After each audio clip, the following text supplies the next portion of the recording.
What up, fam? Hit that like, hit that subscribe if you can't stand the Phillies right now, and let's go. That's my baby. That's my baby. We're going at it at 110%. I just want 5 minutes of happiness, please. Just give me 5 minutes. And they scored! They did it! Left, feet left.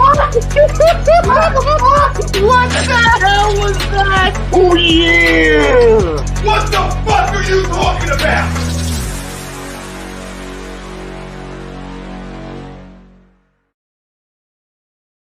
Folks, Bob Mannery here, and you're listening to Agree to Disagree, the flagship, only on A2D Radio. Uncle Sweeps, Nick DelGozzo, the legendary Brian Wilson, and the fucking man himself, Tom Arnone. These three guys from Jersey bringing you real talk with no agenda. You don't like them? Tough shit. It's their show, and they're going to say whatever the hell they goddamn want.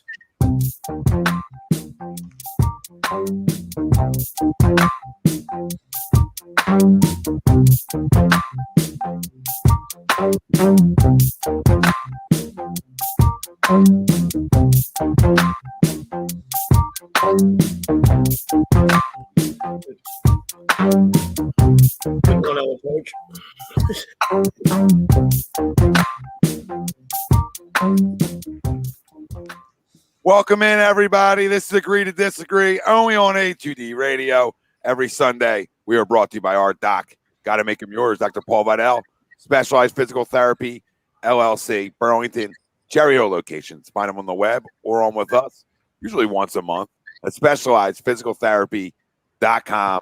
Tom Arnone, Brian Wilson, Nick DelGozzo, Greg Milakovic, the family out there joining us. We got a ton tonight. Crumb of the week at the end of the show. Sixers prepare for postseason basketball. Winners 8 in a row. And you can say the last few nights like a little sloppy. Not the kind of, but you got out with wins, right? And we'll dissect that. We'll dissect 2 more wins away from clinching first in the Eastern Conference. That's a terrible swing. I mean, it's you might as well just chalk it up, Tommy. It's clinched at this point. Yeah, don't want to get ahead of myself though, because I know how things go. Yeah, I hear you, but it's clinched. It's semi-clinched. It's Semi-clinched. clinched. It's clinched. Nets look like they've stopped playing. Well, good. Expected. Losers. Yeah, fucking scumbags. Expected. Scum-ass Nets. We'll dissect last night's Phillies Braves game and that absolute train wreck that we all watched last night. And you know what? You look back through 162, and you're always going to talk about, did you do the little things right? The little things. Did you close games out? And forget the ninth. We need to chalk the ninth up for a second. You then got a 3-run lead in the 12th, and you just can't get it out. Can't get it out. And good teams figure out ways to get those outs. All right? And it's either been the offense up, doing well, and the pitching not, or vice versa. So there hasn't been consistency, and that's why we talked about you're like a 500 team. Yep. That's going to tie into the night. Inconsistent. We'll give you live reactions to the rest of this one. And what is with Odubel's pants down underneath his fucking back spike? I don't know. I don't care. Do you want to upset me more, Odubel? Just do more stupid shit. The next time he airmails the throw from center all the way to the catcher, I'm going to shoot him on the field. Like, that has to be so uncomfortable. Not only are you a fucking shitbird, that's so uncomfortable. Like, try putting your pants underneath your feet and try to run. Why would you do that to yourself? It's fucking so stupid. Doesn't even make sense. 1-0 breaking ball in the dirt. Great approach. Glad to see that you fucking really did your, paid your pendants, in the minor leagues, and you worked your way right back up. Oh my God! Did he just catch that behind his head? Did you see that? Did he just catch that behind his head? Wow, that could be the best play of the year right there. Wow. and turn 2. Wow. Not just caught it, turn 2. That's it. Might as well end the show. End the broadcast. All right, see you guys. Time's yours. Let's go. And we're done. Wow. Literally just caught it behind his head. So we'll give you live reaction. What just happened, dude? Are you serious? He just stuck his hand up. And he was already getting his feet moving to get set to throw. Like it was like it was a cutoff man. It was a good. That's fun. What a lucky piece of shit, dude. That's incredible. That's incredible. All right, so we'll give you live reactions to the 5-1 game here, which is going really well for the Phillies. The road struggles continue, and that will tie into our poll question brought to you by bodycheckwellness.com. And you can use promo code A2D, get yourself 20% off at checkout. That's bodycheckwellness.com. And our poll question for tonight, despite the additions, the Phillies bullpen is still their biggest issue. Agree or disagree? Is it one of their issues? Absolutely. Is it their biggest? I don't know if it's the biggest. I don't know if it's their specific biggest issue right now. Through the games we watch, has it been a problem at times? Yeah, I mean, bullpens around the league are problems at times, right? But our money guys, right, and especially this lineup as a whole, right, hasn't been consistently good enough to the level we want it to be, right, or we expected. Have they had some really good nights? Absolutely. Have they dealt with a couple injuries? Of course. Okay, I get that. But consistently, like, I don't expect you to hit as a group because that just doesn't happen usually, right? But, like, we can't even get 4 guys hot at the same time, right? You know what I mean? Bad at bats all night, again tonight. Just bad at bats to me. It's just terrible bats by this entire lineup. We just watched one by Adubel. We just watched one by Kingery, you know, and this is why. Because some of the guys you needed to have good years haven't so far. And this pitching staff. And not the entire one. I'm gonna look right to my ace right now for a second. A guy I protected in this city, and I think he's a damn good pitcher. And I'm not gonna run from thinking he's a damn good pitcher. He is a damn good pitcher. But I'm gonna tell you, you can't pitch like this on the road and be an ace of his staff because this team's struggles over the last 3 fucking seasons have came down to road woes. Road woes. How many times I gotta say it to people? Okay, you gotta be able to compete on the road. What do you do at home's great.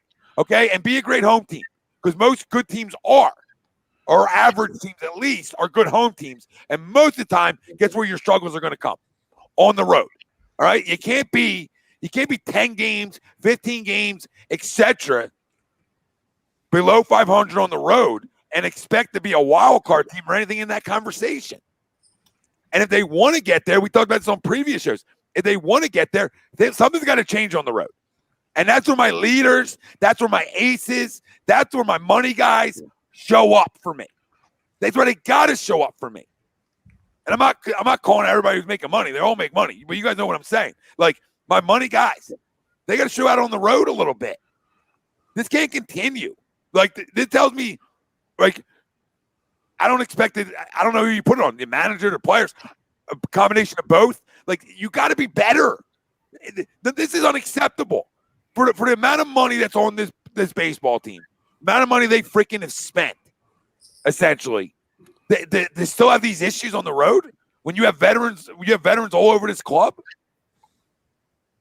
I'm speechless about it. I thought a new regime and things like that, it would change. Something would change on the road.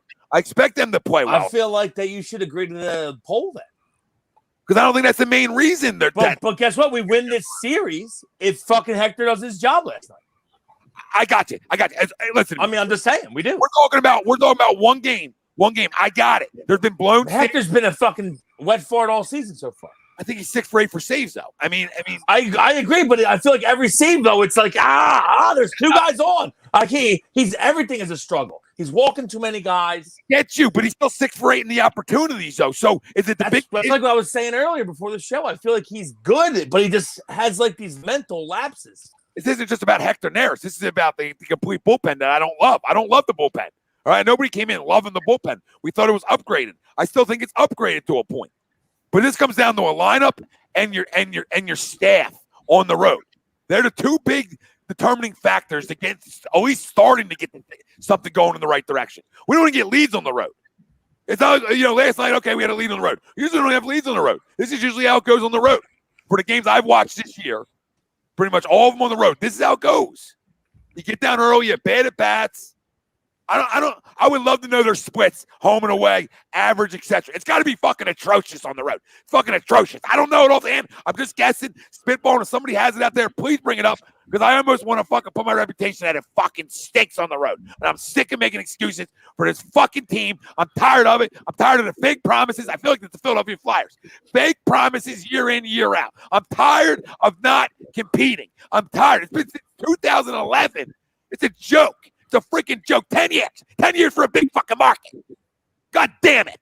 And every young guy we bring up seems to like. I love Alec Boehm. I think he's going to be able to play. But my point is like we have sophomore slumps. Nobody else does. Nobody freaking else does. What we do. Now he can't. Now he can't find a hole. Like, come on. I don't know what to say. I go through this whole lineup and talk about inconsistencies. Right through this whole lineup, and I get that's baseball. But the bad at bats equal inconsistency, and that's what you see a lot on the road. Fuck, I'm done. Hey, you guys are great at this. Great family. I'm so annoyed. I'm done. I don't think you're wrong. I think you're getting ahead of yourself. Ahead of myself of what? It's a marathon. Wins? I know what it is, though. It's the same trend. Get ahead of myself. It's the same trend. It's the same damn trend. You can get ahead of yourself. I want to be the guy saying, it's early. It's early, Wills. We got time. Fuck that. It is We're an 81-win team right now, and that's it. Prove me wrong. It's early. No, it's not that. I'm not happy with how inconsistent we've been, but we have things in place that we can fucking do. I feel like we're still going to have to make a move for a pitcher. I think everyone knows that, and I think it's going to happen. Ronnie, good hands, Ron. You down there? I didn't even hear anything. I just heard Hey, Ronnie. That's hilarious. Yeah, I mean, listen, I do think that our bullpen's our biggest issue, but we have other issues, obviously. And fourth and fifth starter, Chase Anderson's been okay. The fifth starter spot has been terrible. The center field position has been atrocious. Might actually be our biggest issue is center field. I don't know if I can continue to watch Odubel. Hopefully he starts hitting the baseball. Maybe we have to get a center fielder. We're definitely going to have to get a fifth starter. I don't know. I still think that but at the end of the day, the entire NL East looks like shit. Now we're shooting ourselves in the foot. We gave one away yesterday, which at the end of the season, you can start adding these ones up that you give away. And it looks like it's turning into two, right? Because last night's rolling over to tonight. This is going to get the Braves rolling. They're flat out beating us tonight. Well, that's what I'm saying. But like that's a game last night that gets the Braves rolling. You have to win that game.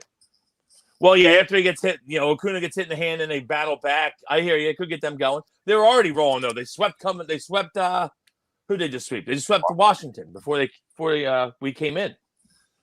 I mean, we put the shakes to them on Friday. Obviously, we barreled some balls up, but then, last night you just have to get it done. 3-1 lead in the ninth, 7-4 lead in the 11th. You have to win that game. There's no other ifs, ands, or buts about it. You have to win the game.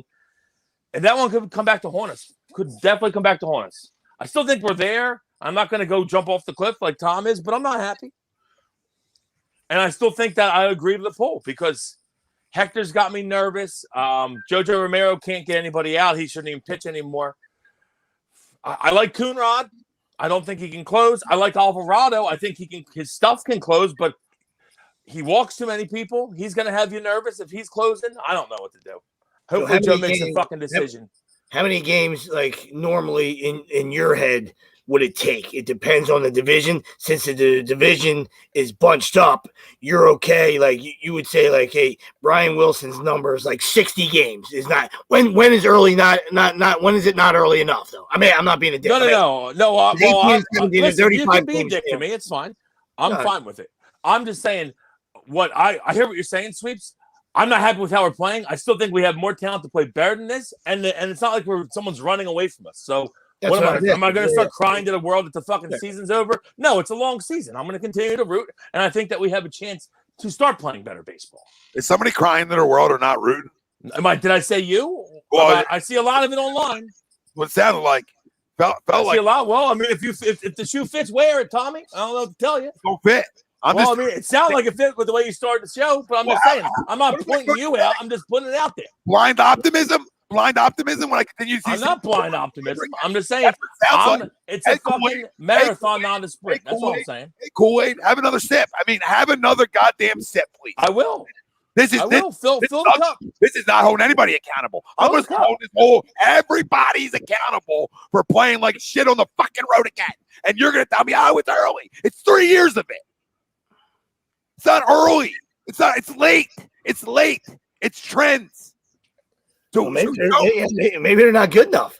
I mean, you were a preseason optimist, where now Wills is an in-season optimist. You know what I mean? Because there were some guys, and like I said, it's still early. They could win 40 or 50. Who the fuck knows? I've seen crazier things, right? But there's guys that were saying 93, 94 wins. I mean, I was one of those guys. I know. I mean, you can call me out. You seem to be on me tonight. I like it. Keep it coming. I was wondering where they were coming from. Keep it I was coming. wondering where they were coming from. I mean, we could get hot. You never know. Sure, you can. Absolutely. That's all I was saying. Anybody get hot. When you don't have a just got hot. Lineup's not that good. I know people thought the lineup's good. They're not good. They're not that good. Yeah, I mean, I had him 90. I wasn't. That's what Will thought I was shooting at him. I'm just saying. Shoot away. I'm just saying, since you came on camera, I'm not playing patty cake. I'm saying I'm just throwing it out there. That's all. That's what, you know. There was a lot of 93 people, and I said, "Wow, 93. That's beautiful. That's wowie." Well, that's what I think that's what it takes to get in. To get in, though, Sweeps. But that's what we continue to get sold on. Is a bunch of lies too, organizationally in a way. You know what I mean? Like I just feel like it's just consistent lies, and then the production equals the bullshit up top. Sure. And that's where I'm like, every year I'm going to come in and. You know, back in like 2017, I'm like, we can sneak in. You know what I mean? Like, that's who I am preseason. But then give me 30 games, and it's the gloves are off, and I can't. You know, it's like not halfway through a football season, but it's like, okay, you break football season down in the quarters, right? When I'm 4 games in, I have a sort of an idea on what I am if it's the same shit I was the years past, right? Vice versa. And you're like, okay, I'm either good or bad because that's what I've been. And this is them. This is them. I want to be sold on the great hairs and all the rest. But I'm running out of hope for this. Like I'm almost believing that we might have 12 years of Bryce Harper, 13, whatever the hell it was, and we might not go to postseason. As long as the freaking Uncle Cigars is up top, we might not go to the postseason. I'm just throwing it out there to the people because that dude's the piece of shit that started this whole thing. All right, and I would love to run his cigars, smuggle his cigars right out of the country, right out. Start up top, and we'll work our way through. I got other gripes, but I'm picking my battle right up there for. He don't play, but I feel like he wants to. So shut up, like freaking Jeffrey Lurie's cousin. I was about to say, it's like the guy across the street. Look, he drafted Moniak. He drafted all the rest of them. He's in one. Go ahead, guys. It's fun. It's fun when you're fired up, or it's fun when you're drinking. Kutch finally starting to hit a little bit, so that's a plus. As I say that, he took the worst one I've ever seen in my life. Sword. So that's great. Maybe I should stop talking. We've been trying to get that for a couple of weeks now. I mean, he did. That's clever, Greg. Someone's got to talk, Greg. You sit there with a thumb in your mouth. When it's almost 2:30 for Kutch now. Kutch. Hopefully, other people can get going now. If Kutch is starting to hit a little bit. After I said we should cut him, which I it's so funny because I didn't see. Sweet, you were dead on though. But I didn't see the homer. The funniest thing was like your reply, and I knew it was 1-0. I just got home from work, and it was one of the worst defensive plays because he's an absolute liability. He's a liability in left field. So I'm like, hey, I think it's time to cut Kutch. And you're like, oh, you did homer. And now he's starting to pick it up. He's had by my count 3 awful defensive plays this year. Yeah. And apparently he said he's having trouble seeing the ball. I think they were talking about. I don't know if anybody else heard this. He was having trouble seeing the ball. He went and got like his eyes checked again. But I don't know. He needs to start seeing the ball because can't be having that. Can't be having that. But he has started to swing it, so I'm not going to kill him as we were recently. Yeah, they mentioned the eye thing the other day. Yeah, something with the eyes, something with. And he went and got it checked out. He was a little concerned because he couldn't see it. That's probably a big thing for an outfielder. You probably need to be able to see the ball. Think an outfielder, hitter, and baseball player in general. Oh my God, he slowed up. That's the only time you slide. Like, you know what I mean? Like we've talked about it before. It's 101 and you don't slide in there. You're not, you don't see any. I tell our young kids all the time, you don't see next time you see somebody in the Olympics slide across the finish line, let me know. And I'll tell you that's the first time you ever see it. So we don't do it. The only time you do it is a bad throw to avoid a collision and a tag. All right. Now I understand the big league guys, they can't slide. He's supposed to go down there and he's safe. He'd be safe if he goes down. Agreed, Sweeps. Like, same thing if maybe the pitcher's a little behind you. You slide so he can't tag you while he's trying to catch up to you. Like if he was laid off the rubber. But besides that, I don't ever want you sliding into first. No. That's correct. Yeah. My luck, you'll get hurt sliding into first. That's how it goes for the Phillies. The fucking Acuna does it, and they're like, "Oh, what a great job!" What are you doing? It's like broken finger. He's out 6 to 8. To the poll, I'll agree. I'll agree to the poll, and like you both have said, there is other issues naturally when you're a 500 ball club and you're up and down and inconsistency out the wazoo. But the bullpen, when it's going good, should be the stabilizing force, right? You should be able to hold leads. You should be able to hold 3 leads in a night. And when you get an actual decent, good start from your 5th starter, whoever that is, but especially a Vince Velasquez, where he actually pitched well yesterday, we got to find a way to win those games. And the way the bullpen, it works in pieces. There's decent pieces in there, but they're not working together as a unit, each and every night. So I'm gonna agree to the poll. It's super frustrating to watch, and it compounds all the other issues that we have because they're almost that last line of defense. What do you like for the closing right now, Greg? You fed up with Neris like me? You still letting them out? Oh, absolutely. I mean, but we don't have any other options, really. Like, I would love Alvarado to be the option because I think he's got the best stuff, but I just don't trust him. And Bradley goes for assignment this week. Yeah, what's going on with Tuesday or Wednesday? He's going down for a rehab assignment. Well, that's good. But he hasn't done it at a high volume. You know what I mean? He's done it here and there. And he's also, I don't want to point anything out. I like Archie. I always have liked Arch, but Arch is hurt a lot. There's another guy we always say, guys that get injured, guys are always hurt. It's the guy who was hurt a lot for Arizona. Guys that fucking hurt a lot. Yeah. Yeah. I don't know who else closes. Yeah, I don't think I like Coonrod's stuff, but I feel like he's pitching pretty well. I like to keep him in his spot. I know, I agree with you. There's certain guys that mentally get in that groove where they're at, and you just leave them there. You know what I mean? Yeah, I don't want to fuck with it. I like his production there. You know what I mean? And if you change him, you change something up, and he starts getting fucking lit up. Next thing you know, all 3 of them can't get out. So you're like, now we just fucked something up. Yeah. Now we didn't even get out of the 6th inning. There is no 9th inning if we don't get out of the can't even get to the 8th now. That's how it was last year. That was last year. I can wait on a different closer right now. At one point, let me ask you three a question. At one point, at what point, all right, does Girardi start getting some heat? All right. I know, like I said, last year was short and season. I know, like I said. I would say if we're still struggling, come after the All-Star break. Wow. Yeah, I think he already deserves some heat. Yeah, absolutely. I don't know. You're running the ship. Right? If I can give a cigar heat up top, I sure as hell can give him heat. That's how I look at him too. I like Joe, and Joe shouldn't get a free pass because of dislikes for Gabe, right? You can't have him. You can't do it like that. So and this isn't a Gabe versus Joe. I'm just making a point. I hate Gabe, and I'm not going to give Joe a free pass because of my hatred for Gabe. And I like Joe, right? But it starts with you too, as the manager of this baseball team. It does, and you got to push the right buttons. And I agree. I don't know.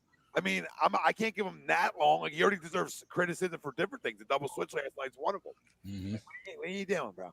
What are you doing? It's easy. All right? You're still struggling with that? Shouldn't struggle with that. Okay? But there's other things I think he's done well. And again, I think he's been average. Yeah, that's what I would say. He's been C- probably. Average at best. And what are we as a baseball team since he's been here? Average. Average. So, I don't know. I mean, he gets his full year, and I give him, depending on how this goes. I mean, I'm giving him another one, with another full camp. But this year really determines if you're on the hot seat in 22. That's all. To me, you have to. If this team finishes around 500, I'm going to be looking at Joe and saying that he obviously didn't do enough. I feel like. No, again, I'm not going to get ahead of myself because I think we can still go to the playoffs. But I mean, we all obviously could also still just be a fucking 500 team or worse. So, yeah, it's getting there. By the end of the season, it's there for sure. Yeah, I mean, he definitely deserves some blame right now. You know what I mean? Or were you trying to run him out of town right now? No. But he's been just as bad at times as this whole team has been. I think you could put last night's loss solely on him, and that double switch, because there was a couple times where that came back to haunt him. And then you're leaving, and I get it, 12th inning and all that, but just he's finally got Gene in the 2-hole and gotten Reese out of there finally. So I think Tommy mentioned that last week or on Wednesday how the lineup's been pretty steady, which wasn't working. So you got to start mixing it up. And so finally he's got Gene now that he's back healthy in the 2-hole. But yeah, I mean, he hasn't been naturally, because of the way we're going as a team, he hasn't been very, overly good. No, listen, so, I mean, the blame starts now. No, we like him. We like him. He's an old school guy, because so anything that's not analytically inclined, of course, I definitely tend to gravitate to. So Joe's an old school guy. I like him. All right. But, he underachieved in New York too. So lot of talent there too, Robbie. Right. So, I appreciate the comment. Love having you. You know what I mean? Like, the only way guys win is that what you're saying? You can only win if you got a stacked team. Plenty of fucking teams, these teams in ML baseball and in pro sports, overachieve with less talent, because of coaching. I would say the Giants are overachieving currently. Absolutely. Come on, dude. Like, it happens a lot. Especially, it happens in baseball more than anything. How many wins? Brinks, how many wins did you have the Phillies having before the season? Were you in the 90s or were you an 80 guy? All right, so if it's a C minus roster, all right, which I'm not disagreeing with you. How many wins you have? You have 78, 80, or were you a chest pumper at 91? And now you're like, well, man, these guys maybe they do suck. I mean, you can't have it both ways. I've been saying that forever. You know what I mean? Like, it is what it is. Sometimes obviously injuries occur, everything, certain things happen in sports, that derail seasons, you know what I mean? So it's not just, because, maybe obviously the talent wasn't there or the coaching, there's other factors that go into things, you know what I mean? All right. But if you were high on them, preseason, and then you're going to have to explain to me, what has happened, what went wrong. All right, what is taking you away from the expectations that you had? Yeah, I mean, I can't speak for him. No. I'm just trying to answer his question. Like, I don't think it's C minus roster. I mean, I think that's a fucking. No, I think I would disagree with that as well, Tom. I think it's the biggest cop out of all fucking time. That you're Mr. Accountability, Brinks. Like, hold these. Are you kidding me? The amount of money in this fucking lineup. I was just thinking. Are we okay? You got $330 million man, $150 million catcher, $75 million shortstop, and you got $200 million at the start of your rotation. Yeah, don't give me C minus roster. And the first, I mean, obviously besides tonight for Nola and besides Roy, his road starts the last couple of years, which is upsetting. And the trend that's not going well. I actually texted all three of you guys. I mean, you guys know this, but to everyone out there, texted everybody right before the game, like to see Noah with a good start tonight. hasn't been great on the road in division, and then it was like, okay, there goes that. That's fun. But yeah, he has to be better, obviously. But our top three starters have been good so far. The numbers are very good. Hopefully, they can maintain that, and we can figure out something with the 4 and 5. Now, I know Vinny has actually looked okay. I'm not going to sit here and cross my fingers that Vinny's going to get, something changed here. But if Vinny could patch a leak for a little while here, maybe until we make a move, that could help us. But we're going to have to put everything together. Obviously, like Tom said, you got to hit and you got to pitch together. It can't just be doing it separately, and that's how you maintain inconsistency, and that's why we're fucking 18 and 17 or whatever, 17 and 16. And I put that 18 and 17. Yeah. and I put that on my honestly. I put that strictly. Is that better, Greg? Can you hear Yeah. me? Now you're back. That was weird. I put that strictly on two things: my manager and my money guys. Like, I mean, I don't want to attach money, but I'm going to attach money to production. I'm going to attach money to leadership. I'm going to attach money to those things at the big in professional sports, right? And the coach or manager. I mean, they're important parts, right? And if this is about a B roster. I'm not going to sit here and call it an A because it's not an A roster. But I agree with the B, maybe B minus, depending on how you want to grade it out. But so when I come into a season with a B, I'm thinking, okay, what can be my ceiling, right? And my ceiling coming in was like, okay, I think they can win 90 plus. Let's go, right? Let's go. Fuck Vegas, 90 plus. And here they are again, playing like the same team they played like the last 2 years. Essentially, and I'm counting. I know we're being real downtrodden tonight, but hey, and let's get hot and win a few here, and maybe next week we'll be five in a row. No, well, we've only won fucking 5-2 for the week. 5-2, I guess every week I will take that. So but the way the week's gone, the way it's ending is what's really getting us, obviously. But 5-2, I will take every week. Yeah, but remember the two are coming right on strictly on the road again. It's another series. Yeah, but it's the one you give away. Hector, I can't get Hector throwing that fastball to fucking hand out of my head. Nobody can, but you don't. He doesn't see a fastball all at bat, so I don't understand why. You know what I mean? Like I completely agree with you. Right? So whose decision is it to allow that fastball? Like I need somebody to override that. I need my catcher then to say no. Go out and talk to him. What are we doing here? Right? You're a $150 million catcher. Go out and talk to him. Call timeout. Teams do it all around the league. Call timeout. Go talk to him for 5 seconds. All right, or you shake his ass off. You're such an amazing swing, That's all. I love JT. I'm not like trying to crush such a swing of a weekend and a great week you're having with him not getting the job done the 9th. Then obviously we blow the 7-4 lead again in the 11th, and it's such a swing. Now look at us. We're down. We should be. We're 5-2 on the week. We should be happy, but because of what happened, it's like, what the fuck? Here we go again. Dales, I don't know if this is true. Like, I don't know if he shook them off or anything. I'm telling you that if I'm the catcher and I want something and I'm a $150 million fucking catcher, right? I got the respect of everybody. So I'm saying, hold up. Wait a minute. I'm out. I'm going out and talking to you because we're really off base right now. That's what leaders do. I'm not crushing JT for the moment. He didn't throw the pitch. I get you. You got to hit your fucking spot. That pitch was to be a fastball fucking off the fucking black. So I get that. He didn't, he let it run back in. Boom, Barrel City. But call timeout, dude. You guys are all on the same page. Being on the same page in that spot is so crucial. Somebody say, you know what I mean? I don't know. I'm not like trying to blame again. I'm not trying to blame him for the pitch. No. You're a leader. It's an excellent point. You know what I mean? And you'll say, Sweeps, you're being a homer, but just go watch Yachty. I mean, he's done it for 20 years, dude. He'll call timeout. He'll mug the dudes and put his glove up, all right? And then he goes back behind the plate and you throw what he wants. You throw what he called, bro. That's it, man. So, there's certain guys that command the room, presence. This pitching staff has to respect you, all right? And it was early on when he got here that there was some speculation that they didn't necessarily throw him to him. I'm not saying there was any truth to it, but I heard whispers of that, when we first got him. So I don't know. Well, to double down on that, Sweeps, as great as he is as a hitter and as great of an arm as he has, obviously he does a good job of throwing guys out running. Yeah. He's a very poor receiving catcher. Yeah. Oh my God, he's very, very poor. I mean, he can't stick. He can't fucking. I haven't seen him stick. He don't get strikes for anybody. I'll tell you that. Everything's this. The moving glove, bro.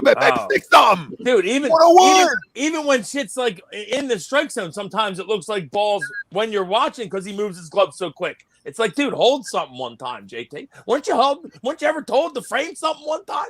I don't know. Jesus Christ. I mean, did anybody coach you? I mean, I feel like I don't care how good of a hitting catcher you are. Somebody through the ranks say, "Yo, oh, good. I know you're a great football player, great QB too, babe. But let me hold you accountable. Stick something. Come on, dude." And he's real handsy. He was a wrestler. It was a stud wrestler. They said last week. A wrestler too. Holy shit! Yeah, I just heard it on a telecast last week. So I mean, he's definitely handsy. I think he has like the best batting numbers of anyone in the history of high school baseball or some shit. He has some crazy. He had like 36 homers in the 1 year. He's pretty good athlete. But you got to listen at this level, man. Oklahoma, I believe. You got to help big league umps out because I mean this ball is moving and shaking and all the other things, right? And he's not great with balls in the dirt. No, he's as starting catchers go in the league. He's got to be bottom.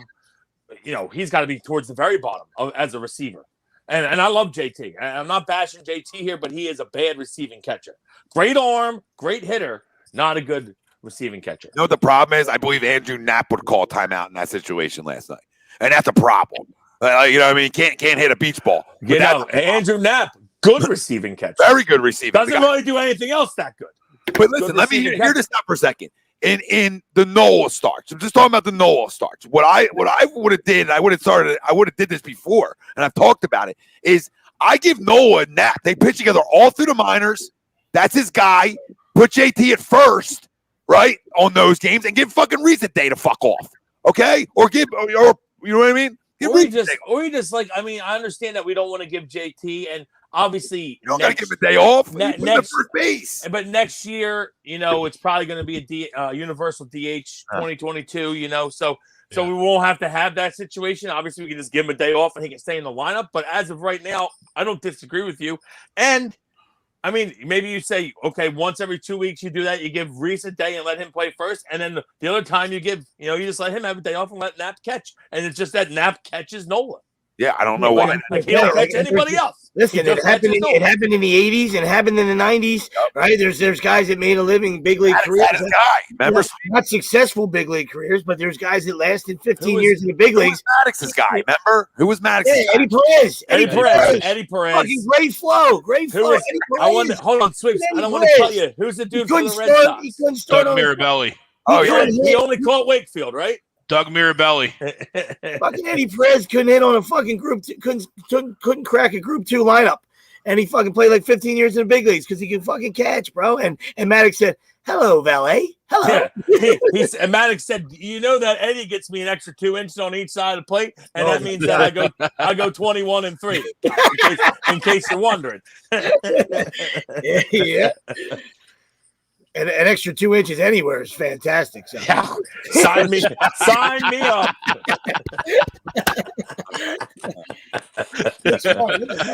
Where do we sign up for an extra 2 inches? Check, please. You guys take Visa, credit card, Venmo, crypto. You accept those? Incredible. we would love Boom to get going. I know Tommy was talking sophomore slump. I mean, I love the kid's game. I really do. He hasn't been great so far. Showing glimpses recently, hitting the ball hard. So that's a good sign going right center. But yeah, he's been, was he hitting like 230? He hasn't been great. I don't know if he's doing that. He might not even be 230. I don't even know where he is. But it's low 200s, I think. Yeah, well, you're drinking the Kool-Aid, so you're a little. I like it. I like Alec. No, I do too. I'm just telling you. I mean, he's got to play. He's going to play. You can't sit him down. Play, jackass. I'm not talking about benching him.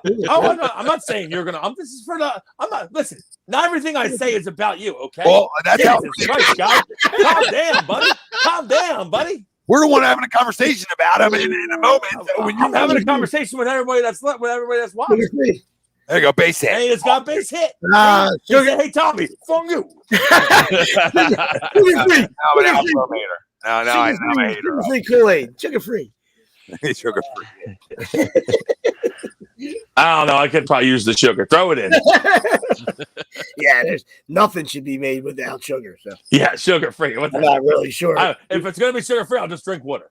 Yeah, I'm really sure that guy should be punched right in his fucking face. That's, was some guy that got fucking broke out in hives when he was a kid and fucking 216. That is fucking something stupid. 216. Yeah, we're gonna need a little more. Yep, gonna need that glass half full over there. I've been telling you.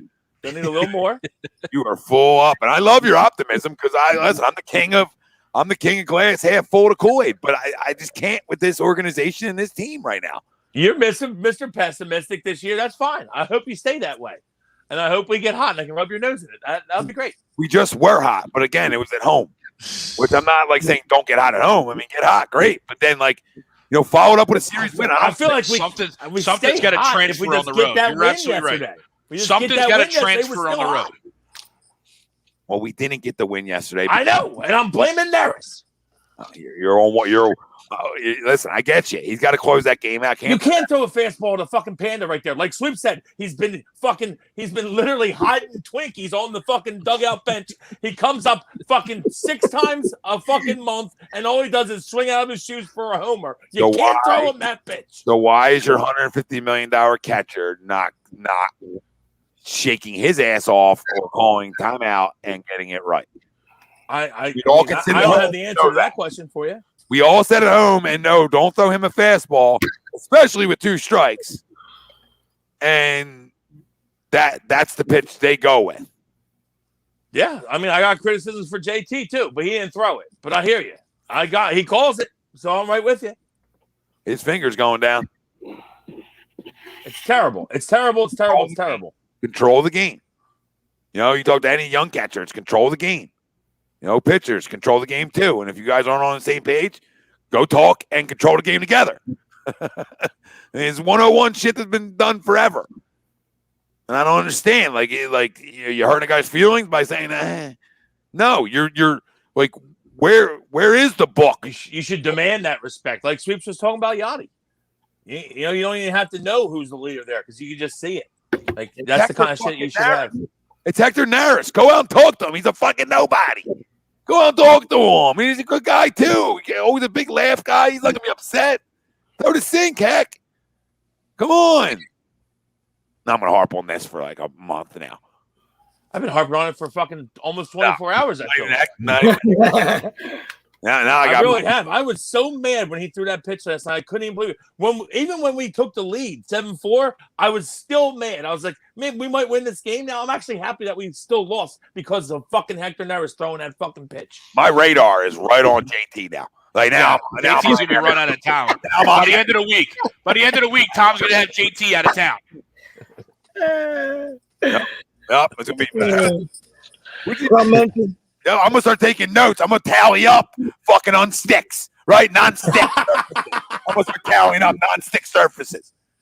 He's like, that should have been a strike 3. Okay, yeah. Start that one. That should have been a strike 3. All right, charge that one. A couple of them, dude, that are in the box, and I'm like, stick that, and it's like pulling. I'm like, there's no argument there, Tommy. And I don't want to be the hater, right? Because definitely not a good receiving catcher. I mean, no one can even argue that. Yo, you guys don't argue.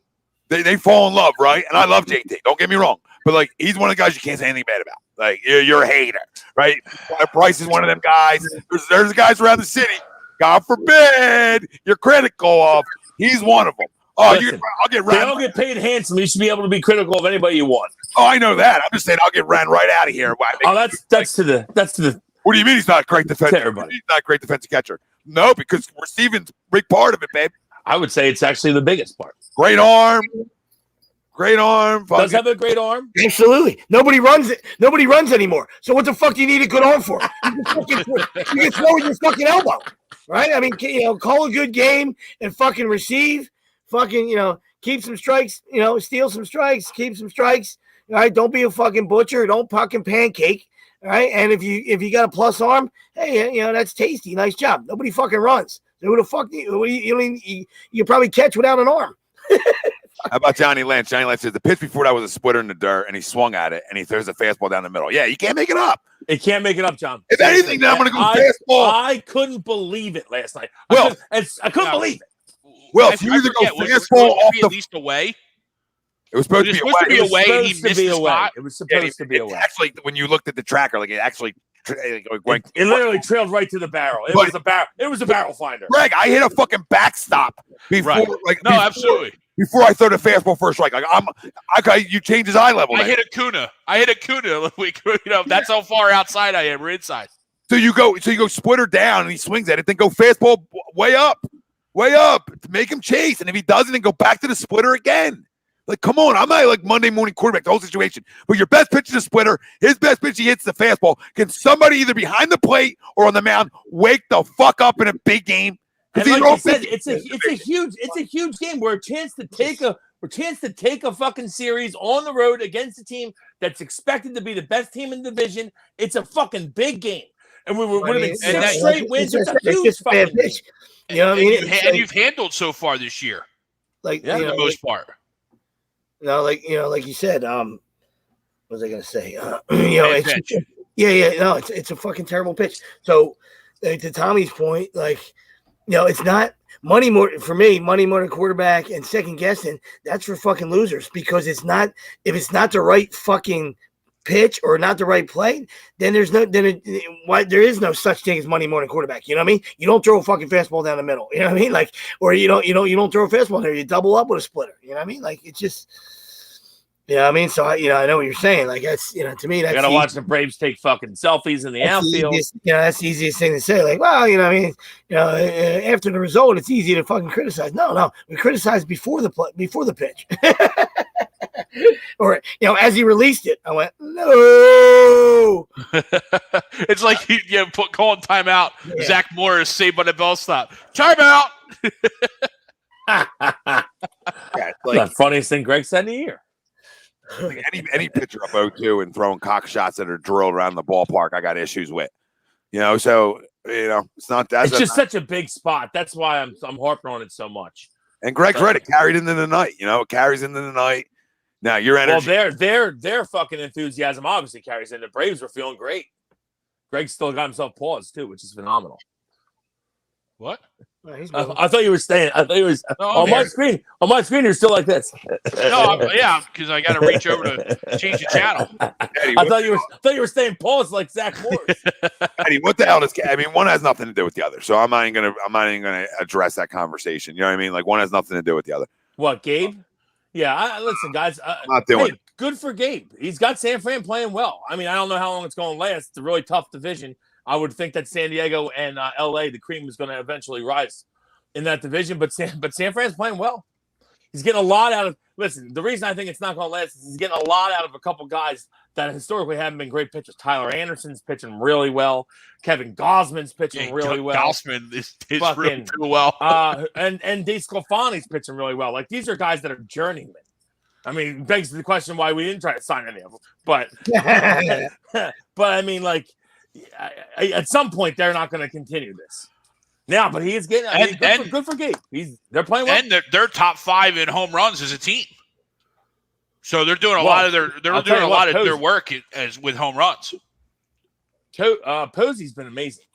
Posey's been incredible. Yeah. For an old guy who a lot of people thought that maybe he was done. I thought he was maybe done. He's got 8 homers, 9 homers. He's heading 350. He's playing great. Yeah, again, I don't care about them. Is Noah? I agree, guys. It doesn't look like it right now, right? There's nothing to run from him. He's got to pit. He's got to be I don't even want to say lights out on the road. He's got to keep his team in baseball games on the road. That's what aces do, or aces carry you on the road. Yep. And the way he's been on the road all year isn't good enough. And not to be called an ace, he's been great at home, and that's great. I'm not taking that away from him. I can't take away from you when you have great outings, but I can rip you when you have bad ones.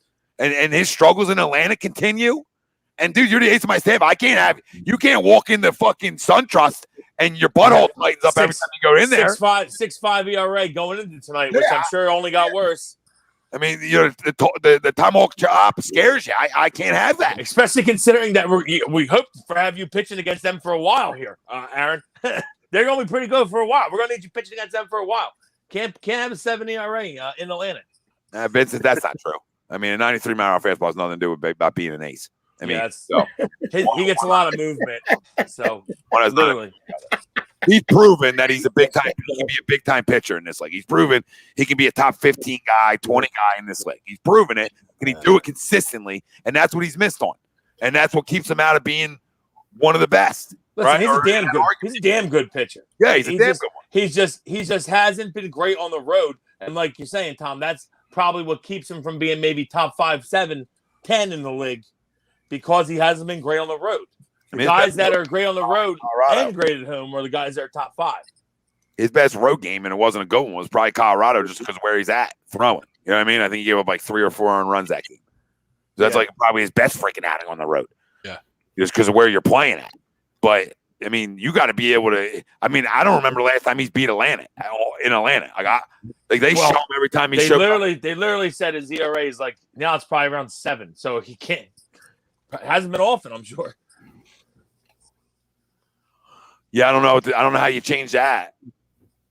You know, that's obviously either – I mean, I don't want to call it a mental thing because I don't know. I mean, maybe they just see him great. You know what I mean? Maybe they just see him great. Some teams just see guys great. No, he's got great numbers against them at home though. Which is great numbers against them. Yeah, that's weird now. See, yeah, that's strange. Then it listen, like really good. I think under a 2 ERA against Atlanta and Philly. Yeah, Wills. Turn the lights off. The chop's getting to him. Maybe it's like the mount. It got to me for years. I can only imagine what it's doing to him. I don't like the chop either. I always have flashbacks of fucking Crime Dog hitting homers and shit. Crime Dog hitting homers, fucking Maddox just painting corners. Getting 2 blacks on the corner. Fuck you, Greg. Again, you guys ringed up. It's not even in the batter's box. Guys that fucking stink getting big chits again. Terry Pendleton. He didn't stink, but he wasn't great. What was it? Chad Lemke? Oh my God, he was there. Mark Lemke. I think Mark Lemke. Mark Lemke. Yep. I think Otis Nixon had Blauser. a big hit. Jeff Blauser. Otis Nixon wore us out. Andrew Jones wore us out. Chipper Jones wore us out. I mean, the list goes on Braves wearing us out. So when's that going to stop? Yeah, I mean, probably never. Because Rick Ankiel once he moved to center field. Fucking Rick Ankiel. No, it was that was he was a Cardinal. Yeah, he was a Cardinal. Otis, that's not the Rosenberg Nixon. Yes. And Andrew Jones. Otis Nixon. Oh my God. Ryan Klesko. They had so many, dude. Ryan Klesko. No, who used to wear us out was the Brian McCann. Brian McCann. Well, McCann and Chipper wore us out for a fucking decade, I feel. Years. Years. Even that fucker they had for a little while wore us out too, even though he stunk. Saltalamacchia used to crush us too. Salta, that fucking guy. Terrible name. Martin Prado when he was there. Martin fucking Prado. He killed us in Miami. He just got a hit tonight. He killed us in Miami too. Martin fucking Prado. Where he went, he killed us.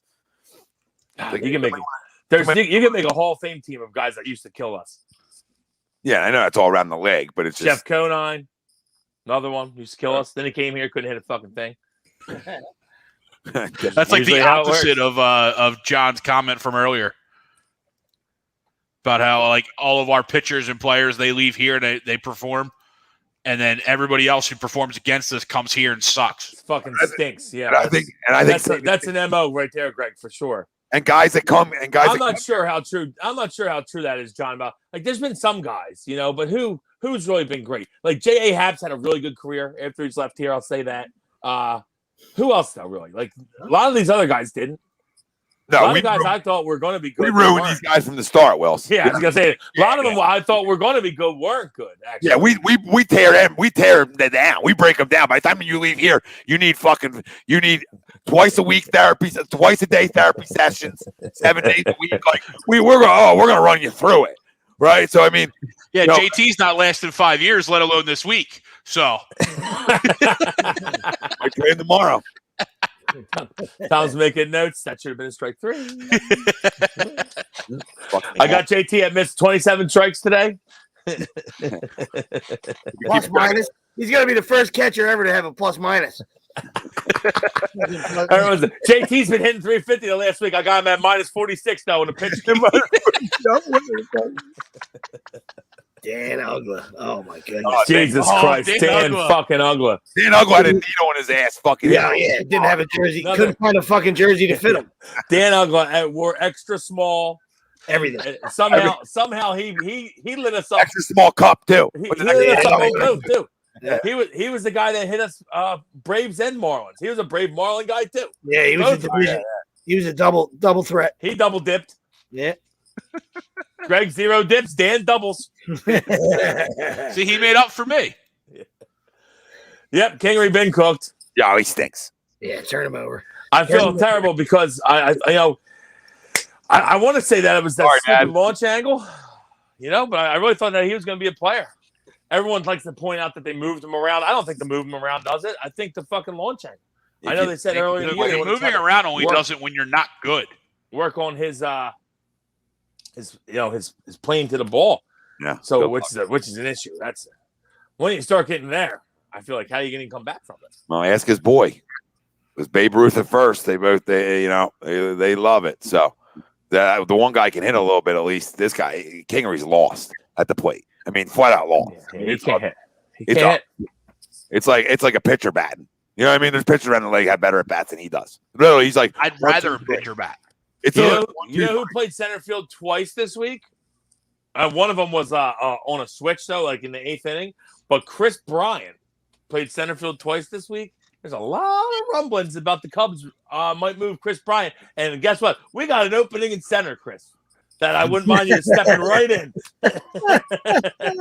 Or you can go to third and we'll move Bomb to first, or you can just go to first yourself. Don't matter. Or he's an outfielder. Center. Yeah, or Harp, or can Kutch bite the ball and play center. This is the only guy hitting, and Greg can't fucking stand him. It's fucking. Greg's a fucking moron. Dude. Beautiful. It's amazing.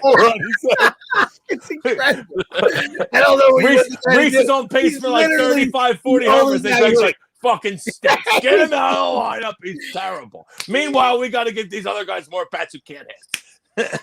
I mean, I do have some Reese hate in me. Don't get me wrong. And the Mets game, I would fucking choke you out in the clubhouse for that shit, for the little league shit. That's what gets you choked out.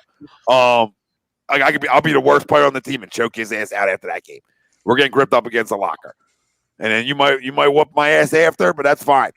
We're gonna make a statement about this shit can't fly. But yeah, big bark. He's a big bark guy. Yeah, but listen, he might bow down to you. You never know. At the end of the day, I mean, he has hit. I mean, he's got good power numbers, which is what we want from him. He looks lost right now, though. Oh, I mean, yeah, this is him. Hit one ball hard tonight. The other two dude, everybody in Major League Baseball hits a ball fucking hard. Can you stop?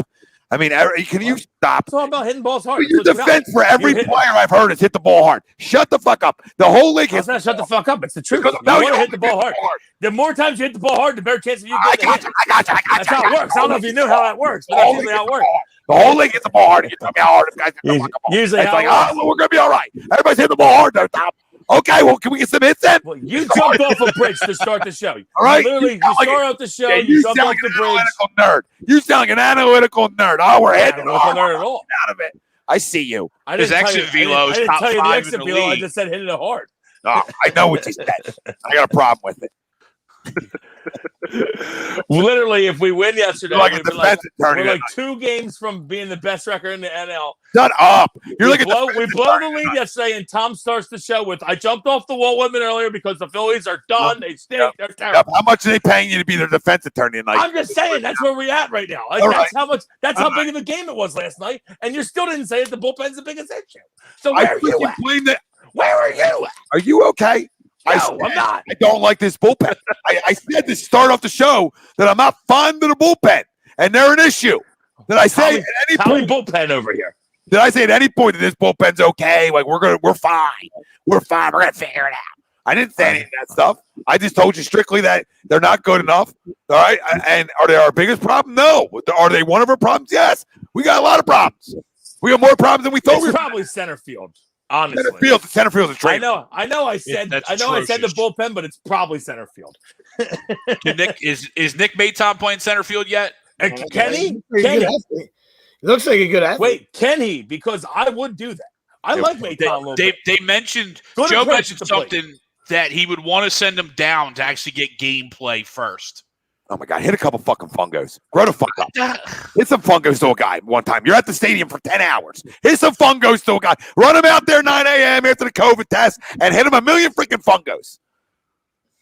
Send him down. Well, how about we just have one of our pitchers that stinks throws the Kingery who stinks and just tell Maton catch everything that he hits out. Yeah, hit a lot of fly balls. Kingery can't make contact. I'm sure with one of our city pitchers he could, Greg. I mean, everybody else does. You're right. Just tell Hector straight fastballs. Hector. Tell Hector to pretend it's a safe situation. Yeah. yo, Hector, 2 strikes on Pablo. JT, also while we're at it, JT, do me a favor. Don't frame a thing so we make sure Scott gets some good calls. All right. Full circle, back to the framing. I can't wait for Crumb of the Week because I'm about to trash somebody hard. Who? Me? No, not you. I feel you. I feel you. I feel you right next to me, breathing in my ear. I don't like putting you at the top. I'm gonna have to say. I feel like I've actually agreed with most of you tonight, except for the. Oh my God! I thought the 2 Mets guys just fucking hit heads. I don't think. Oh my God! How'd they not? Oh my Lord! By the way, I know I hate the Mets. I hate the Mets, and I like Jacob deGrom, but kind of hoping it's a lat strain. He misses some time. Listen, I mean, I think both guys. Maybe a lat strain, sit him down for 8 to 10. All right, that sounds good. One of the outfielders look paralyzed. Might be dead. It's fucking unbelievable, dude. It's Middlebrook Watson. He can literally, if they ever scored for him, might be like the first guy to fucking go like 28-0. He could probably go 28. He has a lat strain up 1 hit through 5 today with a lat strain. Yeah, it's like for shits and giggles, dude. He's fucking unreal. Struck out 6. He's unreal, sweet. Unreal. Like another game with 2 runs. I mean, his fastball average is 98.7. What? I feel like when he started, he wasn't throwing that hard. It's ridiculous. Dude's unreal. And again, I hate the Mets. I do love me some Jacob deGrom, though. Love watching the guy pitch, but wouldn't mind him taking a seat for 2 months. Have a seat. Yeah, make it break while we're at it. You know what I mean? Yeah, why not? Tackle it on. Come back next year. I hate the Mets. I don't care if they're. I hate the Mets. I don't like the Braves, okay? Right? I don't like the Braves. Like, I don't like other teams. I fucking hate the Mets. They're like the Cowboys in football to me. There's never going to be a team I hate more than the Mets. Ever. ever. Despise them, Wills, and I wouldn't mind the whole staff has Tommy John. I don't care. Yeah, I hate the whole. I like the Crumbs. I hate their fan base. I hate everything about the Mets. I hate the fact that they good dude and everything. Great dude. Great guy.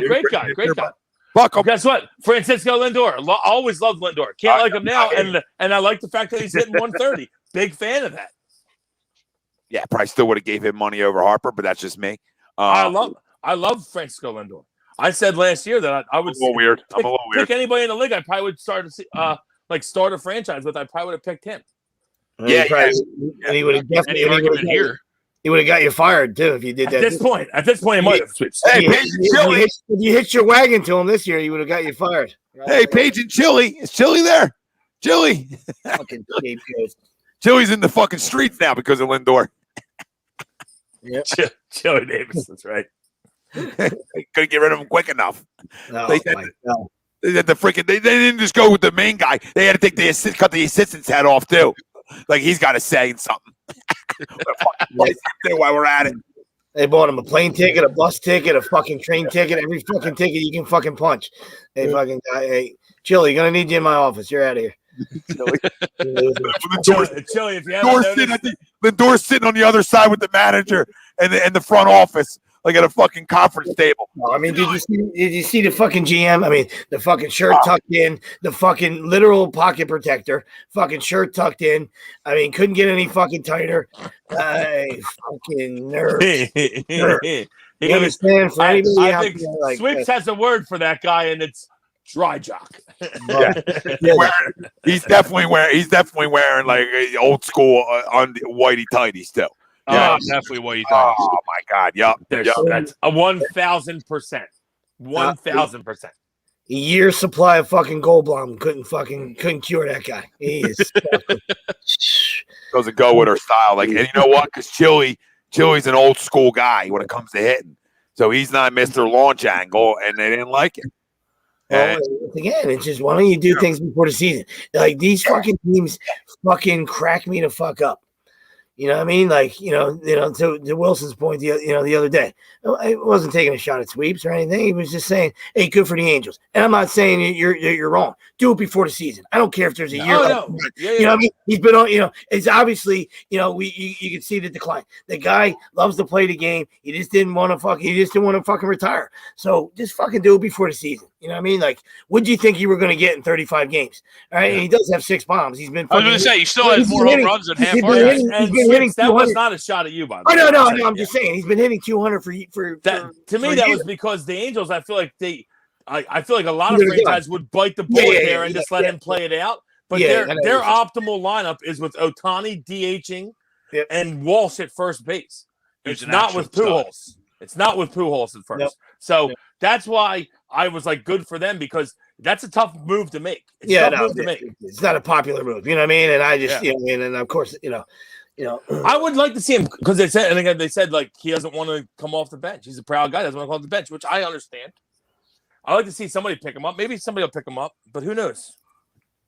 If he doesn't want to come off the bench, like Jesus, I'd have to say, I'd love to have a talk with him, man. I'd say, listen, Albert, I named the dog after you, buddy. I mean, one of your biggest fans of all time. Right? Do you have a mirror? Do you have any videotape, buddy? I mean, like you're hitting 190, dude. I'm your guy, bro. It's been years of this, dude. So whether it's plantar fasciitis, whatever the fuck it was, you played 11 years for fucking free, buddy. Take the fucking money. There's one guy that I say, because most of the comments are like, oh, fucking robbed the Angels. He robbed the Angels. Fuck the Angels. You paid him. He fucking guy played for free for 11 years. So stick your fucking money in your ear. The guy deserves it. Still had 225 homers and almost 800 RBIs. He wasn't 330. He wasn't MVP. He wasn't 330 anymore. He wasn't those numbers. You know what I mean? So of course he was on the backside. He was 31 years old when you signed him. You fucking morons. So that's what you get. You know what I mean? But I would like to see him. You don't want to see anybody go out like that. But I would have to have a personal conversation with him and say, "What do you mean you don't want to come off the bench, Al? What are you talking about, Al? I mean, like." You know what I mean? It has nothing to do with pride. You know what I mean? Like, the pride gene should sink in when you're hitting 198. I was going to say, shouldn't you want to do what's best for the team, though? Like, at this point, first base for us. At this point, I would be like, hey, could you sit me? Greg, you're an idiot. I would be like, Greg, maybe could you sit me down on a couple of days? Like, I understand he's going to pop some bombs still. He's going to pop some numbers out of the yard. But you've been hitting around 200 for 3 years now, Al. Yeah. It's not like it's just this season. You've been hitting around 200 for 3 years. Yeah, that's my point. Like that's all I was saying. Like I'm saying, like, what did you expect? Not you. What did they expect in 35 games? That he was just going to find the fountain of youth? Like, just cut the fucking head off in the beginning of the year. You go Walsh right away. You go youth movement right away, and that's what I think happens. Is that Walsh has been tearing the cover off the ball. Yeah, no, I know, but I'm saying that's what happened. Like, you let the guy get a chance to get picked up, maybe with a fresh start with somebody, and you do it in fucking in December and November and December, and you say, hey, listen, man, thanks for everything, buddy, appreciate you, all right, and let him go out on his own terms, or he can sign with somebody that somebody might say, hey, we can use you in the DH spot. You know what I mean? Like, and who knows? And I don't know if somebody is going to do it or not. You know what I mean? But. Maybe you figure Seattle, maybe a team that stinks. Maybe throw them in there. We could use a DH. Well, yeah. He probably doesn't. It doesn't seem like at this point in his career, if he doesn't want to go on the bench, he doesn't care about winning. He just cares about playing. So, there's definitely markets for that. They're out, especially on the West Coast. They're out there. There's markets for it. There's a couple.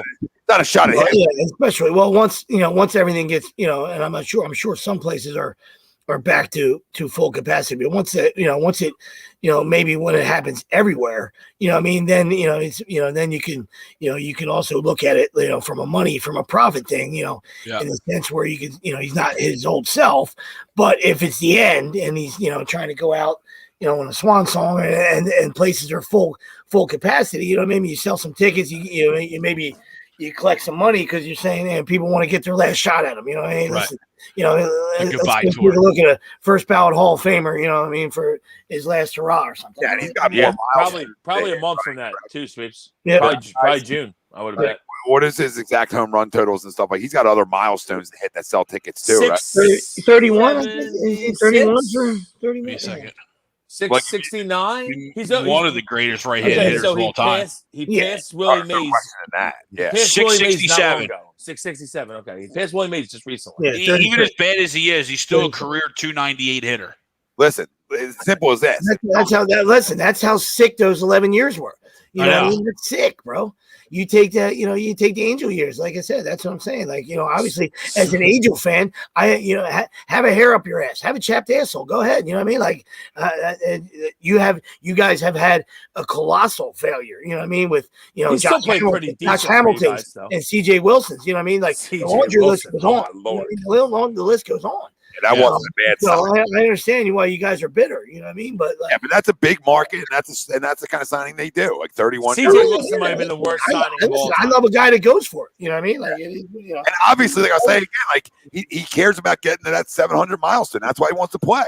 So I mean, go to Seattle, go somewhere like that. Wherever where you can get to your personal milestone goals. I mean, it's obviously a reason he wants to play. He's got 21, 12 RBIs. Second most ever, I believe, right?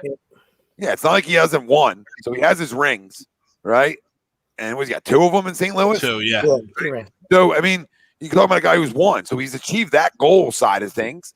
At this point in his career, he wants to get to that 700 spot and other numbers. I can't. I'll never knock a guy at the end of his career like saying a guy like that who's like just wants to play. I just want to play. Like, you know what I mean? If you don't want to play me every day, I just want to go somewhere and want to play every day. I think he needs to look in the mirror for sure, but understand like you're not going to go to a winner and play every day. So as long as he's understanding of that, then be my guest, buddy. You know what I mean? At this point in his career, be my guest. Sure, Baltimore's fine spot for you. His 2003 season, 43 home runs, 124 RBIs, 51 doubles with a 359 batting average. Can't get him out. Are you shitting me? Dude, that was probably close to his average too in 11 years. Like, did you see the average? Oh, because I got it for you. I came equipped with this. His average for while he was a Cardinal, I believe, was 331. Yeah, 331 average. I think 33 homers a year and 44 doubles a year. Fun. Not bad. And definitely 100 everybody stays. And his lowest ribby total was 103. Oh my god! Yeah, sorry, 99. And it was like around 120 something RBIs. I believe. 99 in 2011. For shits and giggles, he used to steal like 16 bases a year too. Early in the career, he ran. Yeah, early on. Yeah.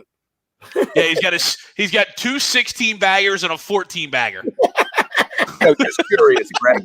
You probably got that, Greg, right? Just curious, like what was his earnings in his 11 years in St. Louis? Like, I'm just curious to that. Not much. I know. Not much. No, it was like the league minimum. They had him. I was curious, like incentives wise, hitting them. Well, I'm sure, like the last 5 years, he probably got a little boost from stuff, but early on, he was a 30th round pick, right? Yeah, I know how baseball works. I was just like, I'm just curious because I'm a junkie like that. I'm just curious how much. Give me a sec. Like, obviously, I bet you it's less than 30 mil. Probably right. So in 11, is that right? In all 11 seasons, because he did get a contract, he made $114 million. All right, but more than I thought. Right though, for his production, but up through 2003, he was making less than $1 million. Yeah, for his production, it was free. And then 2000, for a long time. Yep, absolutely. He got his one little deal there that made him some money, and then he got like he should. At that point of his career, even though he's 31, he got a fucking monster. Well, you get paid for past performance. How it works. Absolutely, how it works. That's how Major League Baseball's set up. That's how it works. Guys get paid. In 2004, he signed a $100 million 7-year contract. Yeah, which is big. But up until then, it was all 1-year deals. Oh yeah, he fucking played way more, dude. He's worth $500 million nowadays for what he did back then. Yeah, absolutely. It is pennies on the dollar. He'd be a robot right now because they wouldn't believe that's possible. Even as good as Trouty is, like that's insane. Yeah, you're paying that guy $400 million now, at least. Yeah. And he's getting it in his second year, like Tatis. Like, it's not even getting to the point where, like, you're still banking on him being a pimp, as opposed to what happened with him is he had to prove he was a pimp before he got the money. Like I said, you're not gonna, there's certain guys you're just not gonna see guys ever again. You know what I mean? And because he did it all. He did it all. I mean, he don't have a collection of Gold Gloves because there were just other guys they got it. Two though. Yeah, I know, but I'm saying he's just, it was a tremendous fucking fielder. He starts third baseman. Yeah. Did he start his third? Yeah, right? left and third that first year. Yeah, I thought so. Yeah, because I mean, he's always been a damn good fielding first baseman. Mm-hmm. Always been. Yeah, well, them third basemen translate well over there too, especially when it comes to line drives, ground balls, etc. Especially big guys. Yeah, He's a big guy. Oh, listen, I mean, the closest thing you see to him now, like where you're in that wow, is Trouty. You know what I mean? Where you're like, dude, you can't get this guy out. Like, you know what I mean? No matter what you do, you can't get him out. And Mookie's similar but different, but Trout in terms of like big. Right, big moose, can take bases if he wanted to. Like he could steal 30 bags a year if he wanted to. I mean, with his eyes closed, even at this size. They'd probably just tell him now to not because they don't want him to get hurt. Oh yeah, I get the whole job. I bet he'll probably still get like 12. No sleeps on this, the whole dry jock thing. I get it. I understand. I got you guys. All right, you're worried about your investment, you lose it. I'm worried about wins. I gotta imagine they ran that by Charlie too. Like, I mean, him and Pujols are tight. You know what I mean? Just I saw something today where he said he broke down. Yeah, I was gonna say you don't want to piss off your star. So I mean, I'm assuming they call them in. If not, it's typical Angels and fucking morons. You know what I mean? But like, Yeah, that's what Trouty said. He goes, "This is my first time in my career that he's not here. He's been here the whole time." Yeah, think he didn't help that guy with hitting a little bit. Oh my God! Not that he didn't have the ability to hit on his own. I'm just saying, like when you got two guys, definitely. I mean, they help each other. I mean, it's just common sense 101. I mean. Listen, he helped develop fucking Yachty into the offensive player that he became. You know what I mean? Like when Yachty first started, Yachty was all glove. You know what I mean? Yachty couldn't hit. Yeah, he couldn't fucking hit. He couldn't fucking throw it up out of his hand. You know what I mean? And he, turned into a great hitter under the tutelage of Pujols. Being around him every day. Listen, I mean, I say it all the way through levels, right? It's infection. Yeah, attach the guys. If you're younger. Right, or you're the high school age or whatever age you're at, college. I mean, attach to them guys who rake, man. I mean, I personally did for years. I didn't play anything higher than high school like that, but you know what I mean. I personally just attached to somebody who was a great hitter, just to try to sponge it, right? Like sponge, and a lot of these guys at this level, especially young guys, sponge it, man. And Trouty obviously sponged Pujols, and Yachty did, and that's what you do, man. Sponge these guys. You're going to be yourself. But if you can take A, B, and C from a guy, it's just helpful. Just the daily grind of what it takes to be great. We talk about it all the time. It's about the consistency side. That's what defines greatness, right? When you consistently do it night in, night out, and especially in this sport. And I mean, I'm sure Ohtani and Trout help each other out now. So I mean, yeah, Ohtani pretty good player. Yeah, and I like Ohtani pretty damn good player. He's starting to turn into the beast that he was over in overseas, right over in Asia. He's a pretty damn good player. He still has. It took him a little bit to get used to the major league game, but he is an absolute monster right now. He still has. Shame, man. Like not going to win. You know what I mean?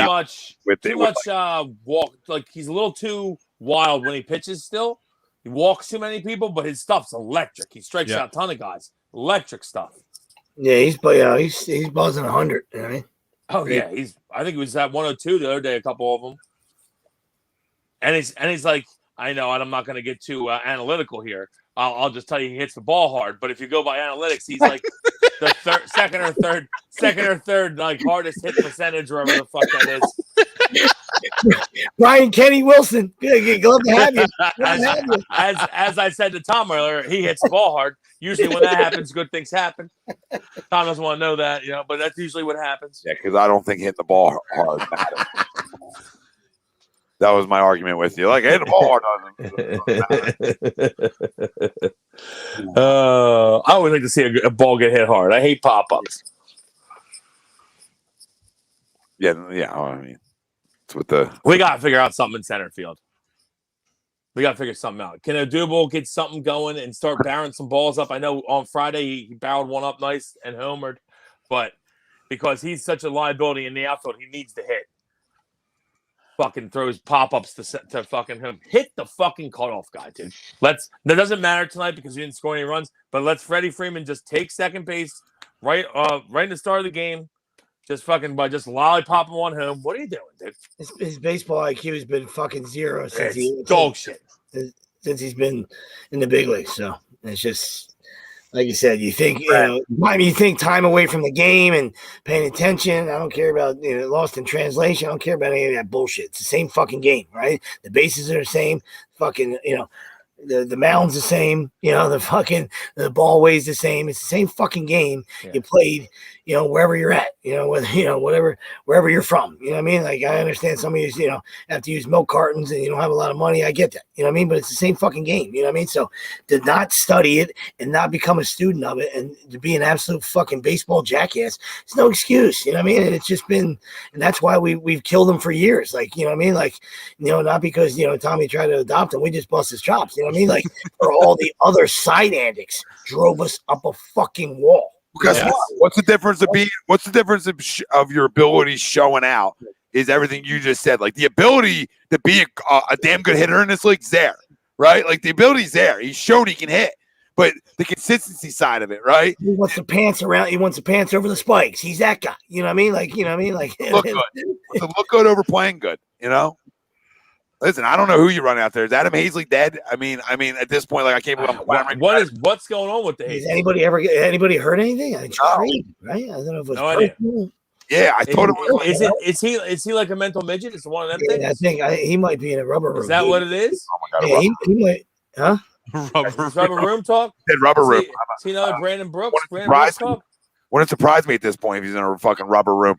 The way I didn't heard anything like injury wise. I heard it was personal. Like when it happened, they said there was reports of that, right? Yeah, they didn't say injury sweeps. Well, by the way, a Double gets 20 more at bats from me, and then I don't know what I'd run out there. Either I run what's his face out there? Oh my god, I run Chris Bryant out there. No, second baseman.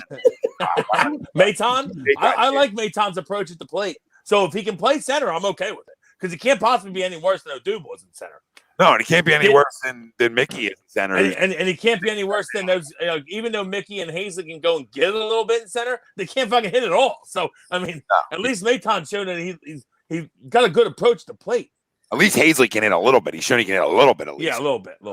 Jeez, the rest of it. But again, he might be in a rubber room right now. We don't even know. Rubber room. If you're not making an absolute impact on the defensive side.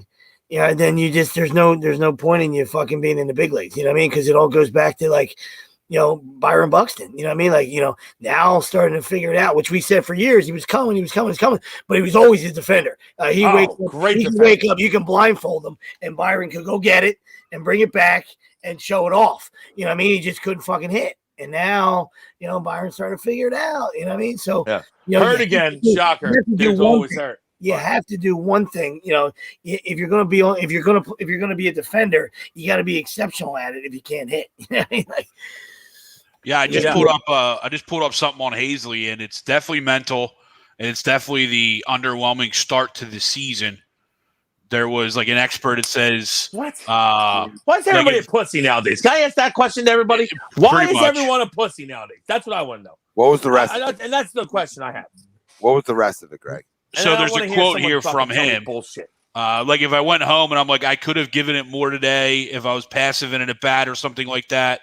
I knew I could have competed better. I could have given it a little more intensity. It's the little things like that. I think I can constantly stay on top of that I can make myself better and get our team better. And that was before he went away. Like that interview with Matt Gelb was before he took his leave of absence. So that would be like someone, if you think about it, someone trying to like get himself better. And now that he's taking a leave of absence, that's someone that's really struggling with the pressure of being the number 7 overall pick. Who the hell is this? Markel Fultz? I mean, what is going on here? It's unreal, dude. It really is. It's fucking unreal. It's unfucking real, man. Like, I don't understand. Guess what? It's a game of failure. Seriously. It's literally everyone fails, dude. High level Division I baseball. How then? And I know the pros are different. Like, how he's a two-way guy. He's a two-way guy. So it goes back to my point when I always tell our kids, because people want to say, well, it's 70% failure, because they want to talk about, they just want to talk about hitting. All right. And that's the whole 3 out of 10 theory where, people play with their fucking dicks. You know what I mean? But it's actually the fail rate of the sport is in the 90s. Right, because if you add on defense and base running, and if you're a pitcher, you know what I mean, it's up to like 90% where you fucking fail. Yeah. You know what I mean? So it's not 70%. That's because people are talking about fucking hitting. How about all the other shit that happens? And nobody hits 300 anymore, so it's definitely 70% for hitters either. How about all the other shit that happens to you? You know what I mean? So it's just fucking. It really is unbelievable. You know what I mean? That's just mind blowing to me. I just don't get it. Fucking. Like, if that's the case, then I should have killed myself years ago. Jesus. Everyone's going to be a pussy. Listen, I don't disagree with you. Like, I don't. What, that I should have killed myself? Dynamite jumping, Tommy. Depending on the audios that day. You know what I mean? But, no, I mean, listen, we talk about the mental side. I mean, it's just 101 in any sport, especially this one. Like, I don't know how you get mentally fucked. 4-year starter at Virginia, wasn't he? Yeah. Like, how the fuck do you be a 4-year starter at Virginia? Two-way guy. And he pitched like Sleep that. It was an ace too. Yeah. 4-year starter. Pitched in the fucking College World Series. 4-year starter. You know what I mean? Like, what are we talking about? What's going on? Wasn't like he was from North Dakota State. Oh my god! Sorry, too soon. Sorry, my bad. No offense. Any Trey Lance fans out there? that train's coming. Choo choo. Can't wait for that one. I'll be running that clip every night about that's a reach of the draft. I can't wait. I just can't. I don't even want to go back to that. But I almost could make them. I'll preempt this crumb because I already have my crumb. It's not going to be them. But they're almost crumb worthy with the fact that you trade all that to take a guy that I still think may have been there when you were picking. Yep. I just can't believe it. Yep. We'll hold off on that. All right, let's not go there yet. Oh yeah. David, sorry, that's a tease. I tickled the balls. Usually my name is balls tickle. Can we get the Sean's massage therapist around? I mean, no, we don't. We don't want Tommy. We don't want the Ventura. Sean's. Can we get massage therapists that aren't the Sean's? Or a little Robert Kraft. I mean, they hit great at it. Yeah, but next thing you know, he's in the news. We can't have them. We want the ones that keep their mouth shut. Where are they at? I mean, make the calls. You know what I mean? I don't know. Make the calls. Call guys you need to call, but get this guy a rub and tug. For goodness gracious, clear the brain out a little bit. I mean, Tommy Jesse Ventura went as far as saying that the Jets went with the old fucking hokey doke with a media guy picture. I mean, that was incredible. That was incredible fucking radio out of you. Yeah, he's been pushing that media hokey doke for a while. Cover the Darnold hokey doke. Yeah, Kyle Shanahan's a well-documented loser. He absolutely would fall for the picture. I mean, if there's a guy to fall for the picture, it's Shanahan. Another L. Kyle. Sorry. Well-documented loser. I love that. I do like to hate Kyle Shanahan, though. I'm right with you. I love how people love him. He's such an innovator, run game genius, except for the one time he actually needed to run the football to win an award. Didn't do it, but he's a run game genius. Fucking winning, freaking Super Bowl title on the line. You didn't run the ball. You want to throw it 40 times with Matt Ryan. Grow up, Peter Pan. You know who you're playing. Like, just have a feel for life in the game. And there's no feel. I'll never respect him again. I don't care if he wins 11 games a year. 28-3. Yeah. There's no bigger embarrassment in the history of sports. I feel like I really don't think there's a bigger embarrassment. No, I don't care if you 28-3 entering the fourth. You can't lose that game. You can't lose that game. I run the ball every play. Every fucking play. Well, if you ran 3 dives, if you ran 3 fullback dives and punted, you win that game. Somebody pays the fridge. Where's the fridge at when you need them? You know what I mean? Like, somebody put it in the fridge's belly. Goodness gracious, what are we doing? You probably could win the game kneeling every play. I can sit on my couch and make better picks than these guys, which is so sad. All of us can. I'm speaking for all of us. Right? We can sit on our couch and make better picks than these guys and have better game plans than these guys. Like, it's unbelievable how guys get jobs. I'm not saying Kyle Shanahan doesn't deserve a job. I'm just saying in general. Like, how does some of these guys keep jobs, get extensions, get other jobs? Like, if I'm San Fran, how the fuck do I look myself in the face and say, that's the guy I want? Did Matt Ryan check out every play? Because if that's the case, then fine. Right? Then fine. And then I'll take Kyle. Right? But I doubt he did. Okay? So grow up one time. I'm never hiring that guy. Never. He might be the smartest guy in the room. He might come in and fucking I go 6 to midnight. He's talking football so great. You're not getting hired. There's another guy out there who can close it. We're here to close. And if I'm John Lynch. I would said 28-3. Explain to me how that happened. Yeah. And I said, okay, next candidate. He'll say, call my father. Call my dad. Dennis. To Dennis, I saw the former question that Dennis. No, the former question that Dennis had up there, though, about Michael Conforto. They were saying Dennis was an idiot. I was like, no. Don't even know the guy, but I mean, all right. No, Dennis is spot on with this one, too. He's spot on with this one. I'm saying the Conforto one, though. The Conforto one, Den. I mean, not a bad name. Guys always hit well in Philly. He'd probably be one of those ones we were talking about earlier, where he's always hit well against us. He'll come here, he'll suck. One of those things. But he has always hit well in Philly. So, and it looks like the Mets are souring on him a little bit. Maybe still young, not a bad name. Not a launch angle guy. Probably why they're souring.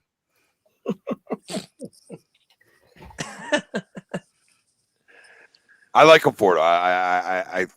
Of all the guys on the Mets, I like him more than others. Yeah, I don't love. Like I'm on.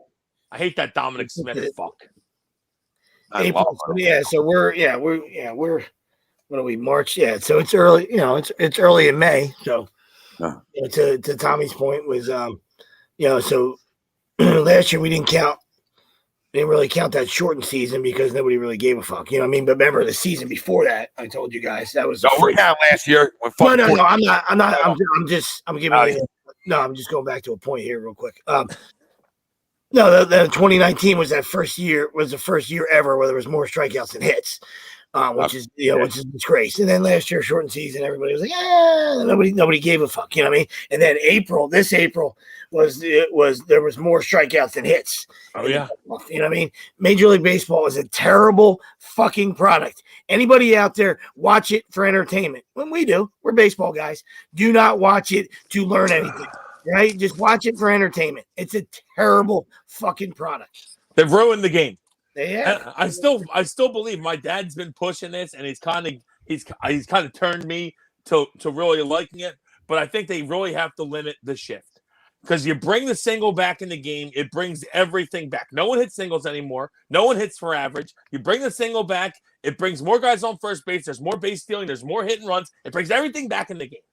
There's been 4 no-hitters. There's been 4 no-hitters in a month. There was 2 in a week.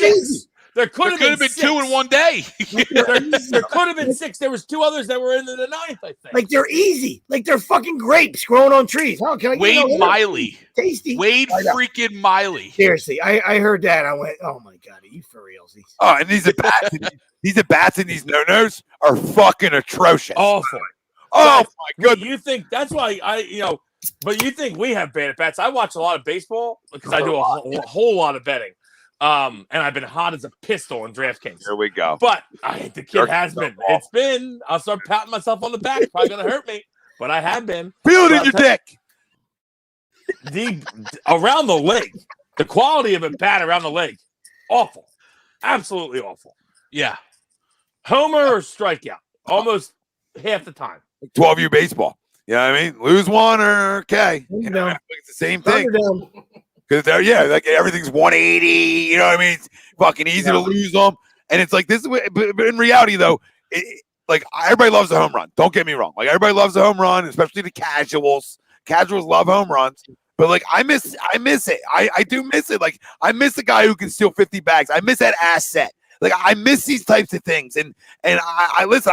I miss squeezes. I miss the fun things. I mean, I do it purposely in games just because I want kids to feel like the game's up tempo, right, and not slow. Because if it's slow, it's boring. The second it becomes slow, it's freaking boring. Can we make the game you can make the game faster by not adding these things back in, but making them important again?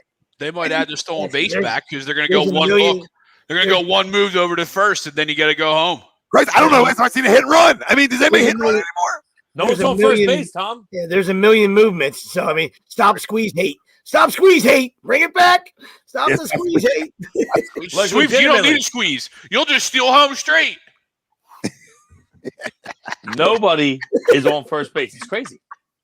You're right. Nobody's on except for walks. Except for walks. That's it. No one hits singles anymore.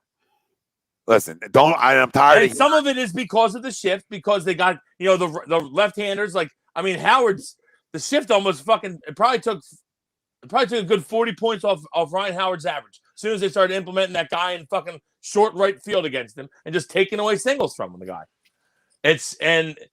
I know. I feel like you should still be able to shift some, but maybe you have to stay on the the dirt part of it. You can't go to the outfield. I don't know how you're going to control it, but I'd love to bring the single back into the game.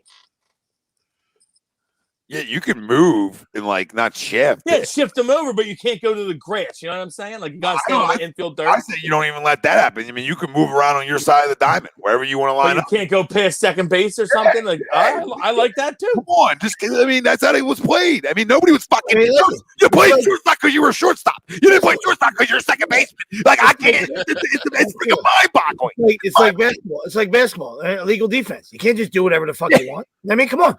I mean, there's fucking rules. Yeah. And we have rules. This is not dumb. We have rules here. Yeah. Do yourself a favor. Step back from your phone and go fuck yourself. I'm talking scorched earth, motherfucker. What is this clip? I don't know what this clip is. I just want to play because I'm in the back end here and I just don't know what this is. Little lick. You can't milk a cat, fucker. I couldn't hear it. What was it? Dennis, how much more of a chance does Moniak need, by the way? Oh, my God. I don't know. Another rub and tug. I mean, Den, I'll be honest with you, though. I'd be willing to give Maton a shot, and I'm still willing to give Moniak a shot because I don't think anybody else can hit, but he clearly can't hit at all. I mean, I'm not sure he can hit a beach ball. I can't. It's soft toss. It's funny. I'm looking at Albert Pujols. I scrolled down to the advanced batting. Mark, that is a sweet sign, by the way. Thank you, 2015. That's the Hetman, I believe. Yep. Het made this sign back in the day. The Hetman, yeah. Yeah. 2015. That's a former ATV They started guy, measuring exit velocity and hard hit percentage. What year? That's what 2015. That's when they started jerking each other off. That's when everything started to go down from the hitting side. Yep. Everybody you know what it was? fucking ski poles. I think it started before that, though, Greg. But I hear you. But that's when they started measuring it. Yeah, but I'm saying no. But I hear that, Greg. I'm saying the shift, though. The shift probably what? 08, 07, when people start really shifting. Now they shift everybody. But first they just did semi. Couple guys got shifts. But once that started, then they start shifting everyone. And now they're like, all right, well, guess what? You want to shift everybody? Take the single out now, we're just going to swing for the fences. And it's ruined the game. Can I ask you another thing that makes no sense to me? Good for ESPN. You got ESPN still on? Who is that, Smokey? Good hire. Antoinette, great job in the fucking HR department. Yeah, that HR guy gets a fucking high five. I'll tell you what, they've been taking on water. They better start hiring something. Yeah, I'm telling you. Forget this. That HR guy's analytic guy, good for him. Good for him. Think about what that. fucking color panties is she wearing?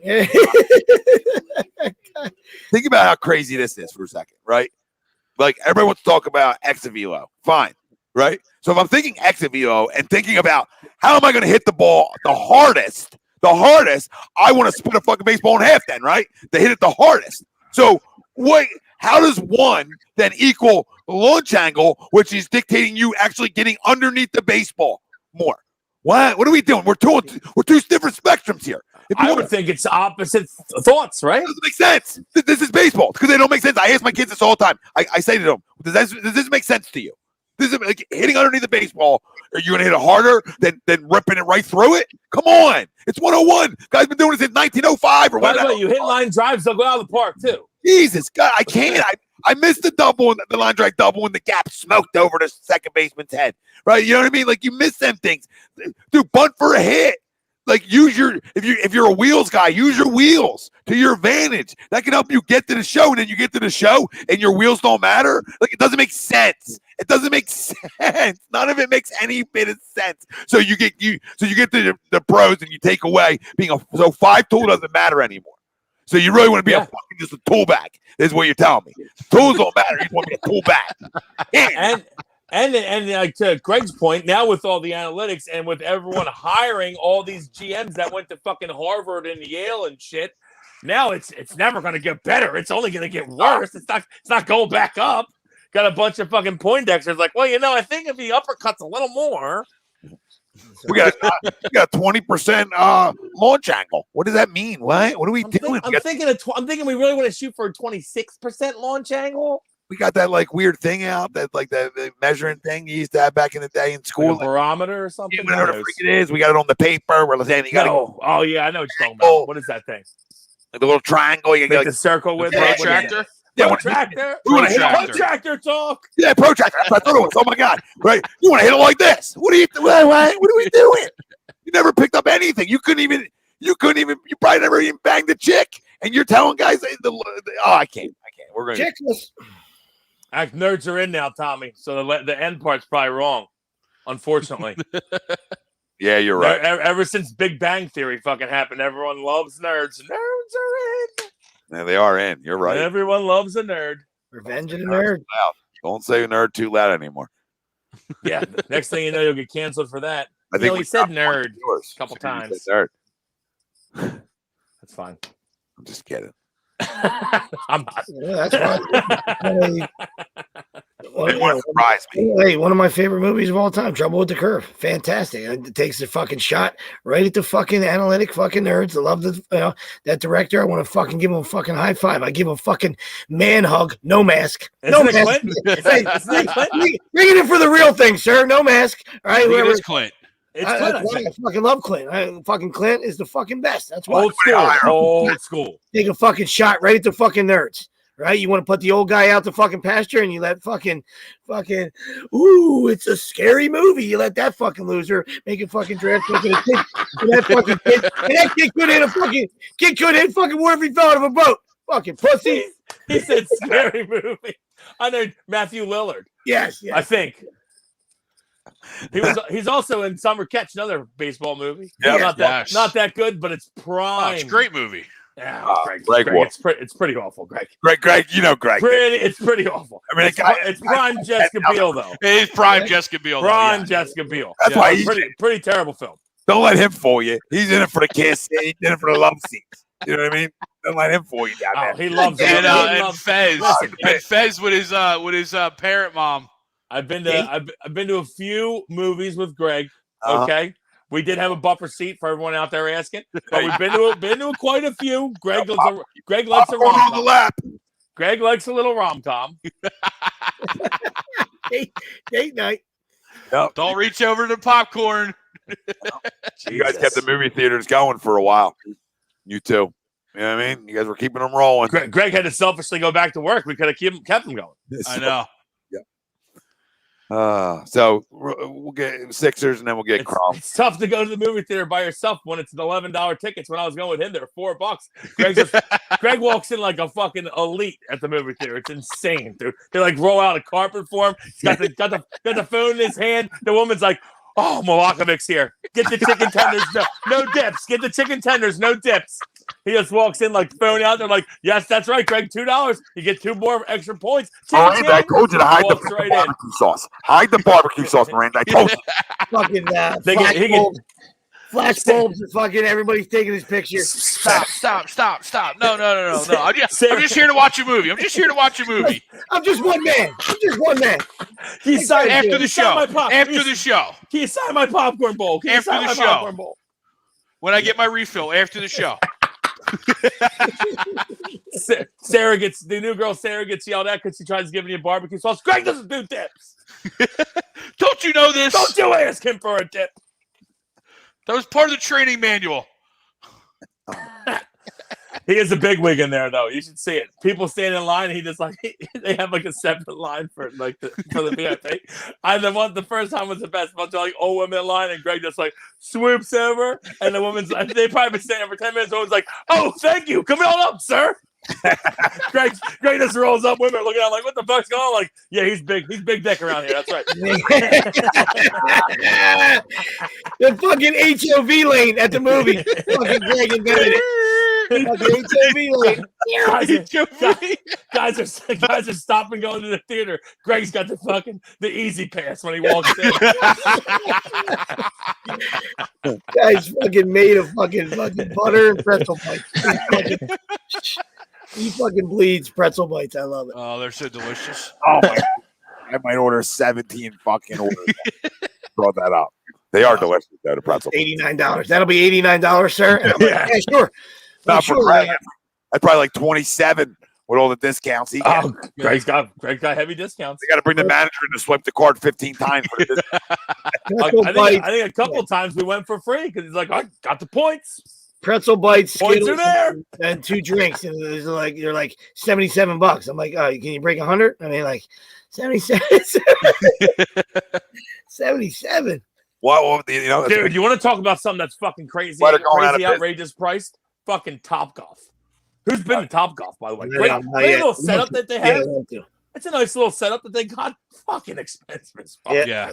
Holy tits! I went last. What was that? Fucking Thursday. I went and it was. I'll never go again, dude. $185. Yeah, I thought we're there for an hour and 10 minutes. $185. It's so funny you said that. I just said $185. I said to Christine, I wish I was fucking made of money because I would like you know we're so bad, we're so atrocious offensively as a team. I like to take the boys out and fucking have a night. You know what I mean? Like, stop thinking about fucking not hitting. Let's go to Topgolf and have a good time. And I'm like, you got to take out 5 mortgages. You know what I mean? They're right out 4 with the team. With the team? Yeah. They're right out 4 days. That's a K. That's a K.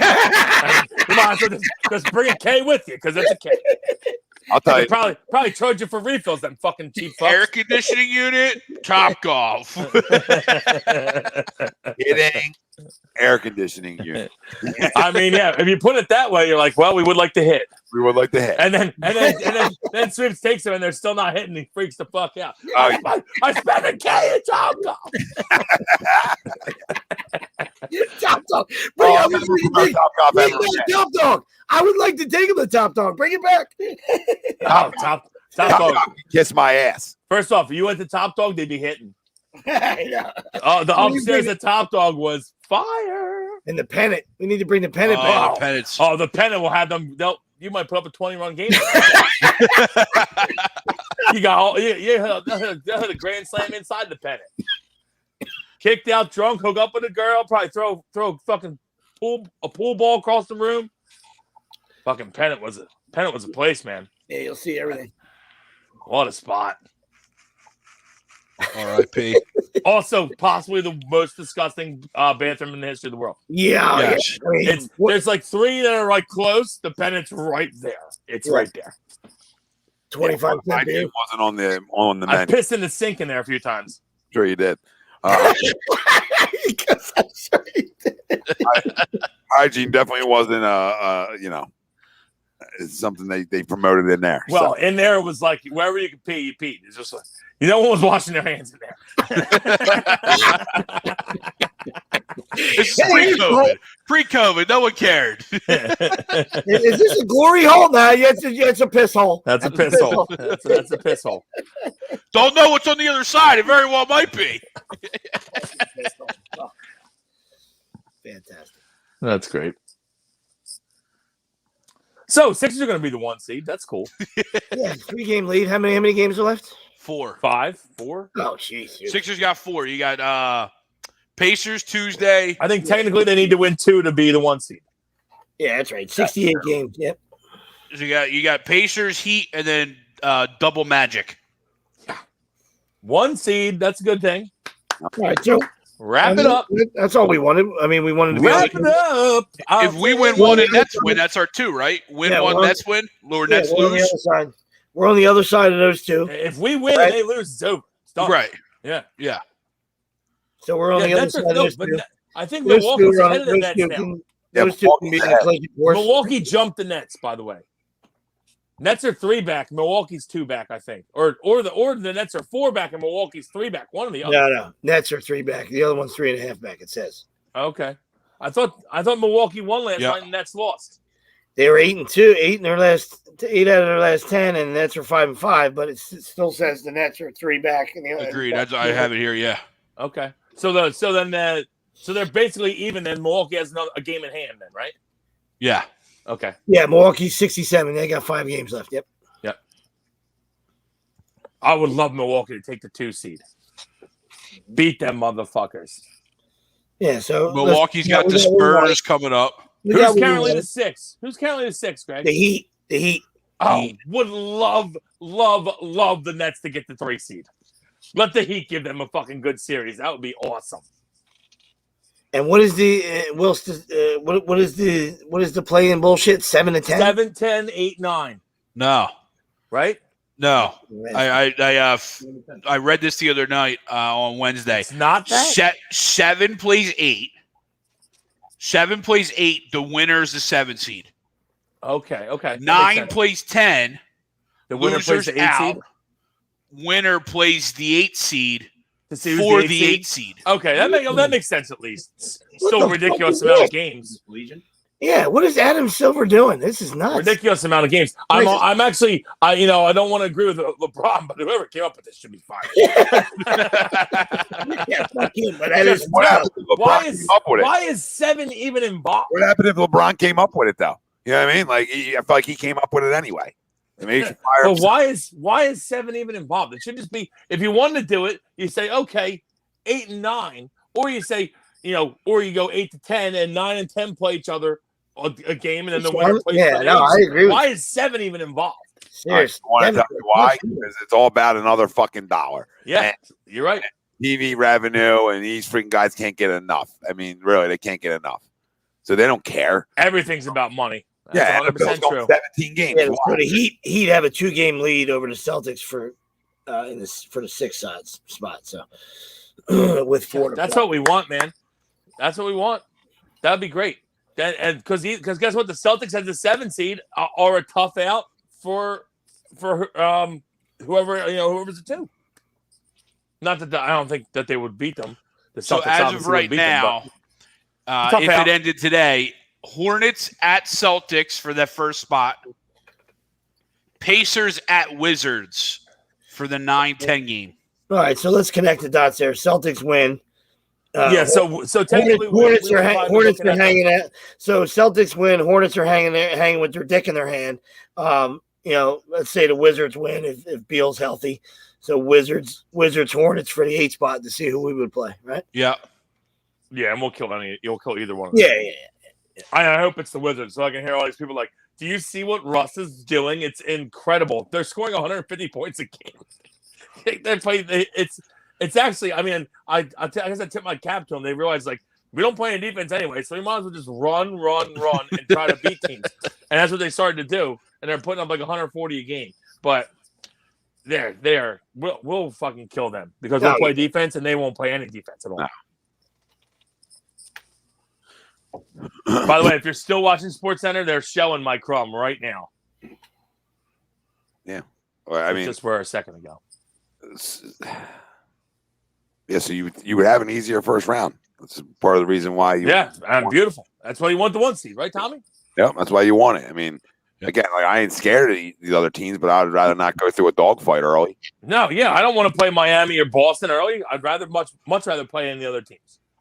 And then not only that, but like getting either Milwaukee or Brooklyn in round 2. No, I want to see them at the end. That's why you play the regular season. You set yourself up for that. Mark, I love the optimism. I don't think there's any chance that Utah makes the finals, but I like the optimism. I tell you what, I was leaning towards saying I thought Denver had a shot, but the Jamal Murray injury is such a brutal blow for Denver, especially the way he played the last 2 postseasons for them because he was just hit a lot of big shots. That's just going to be such a brutal blow for them. That's we agree, Dennis. We were thinking the same thing. It's just it's kind of fucked up. Yeah, the 7 seed should not be involved. You know what I mean? Yeah, it's brutal. You Absolutely. want to go 8, 9, 10, 11. If you want to, like, start if you giving want to out, stretch it out. Yeah. you want to start giving out participation ribbons. We understand it's 2021. You know what I mean? So you want to go as far as 11, go ahead. But for 7 to be punished, you know what I mean? Like, obviously you're fucking. 7. You're well in the. You're in. Yeah, you're a full team in. Like, that's weird to me. That's weird. How the Knicks had a big win tonight. The Knicks are the 4 seed currently. Yep, 38 and 30. Yeah, look at the nails. Only a game up on the Hawks, but 7 of the last 10. Well, only a game up on the Hawks and the Heat. Knicks have had a good year, man. Love me some Tibbs. Yeah, I cannot believe. I said, "Oh, great coach." I can't believe that the Hawks are still right there. I just can't believe it. Was that to me? The Hawks stink. Yeah, no, I would love to see that okay. second round. I'd love to see the Hawks. We'll beat the Hawks by 50. Yeah, I think we beat the Knicks too. But yeah, Knicks will give us a tough series though. I bet. Yeah, like, but the games will be back and forth till we pull away at the end. Yeah, I have no problem playing them in the second round. Is what I'm saying. Yeah. Bring them on. Absolutely. What, Knicks or fucking Bucks? Yeah. I think I know where I'm going there.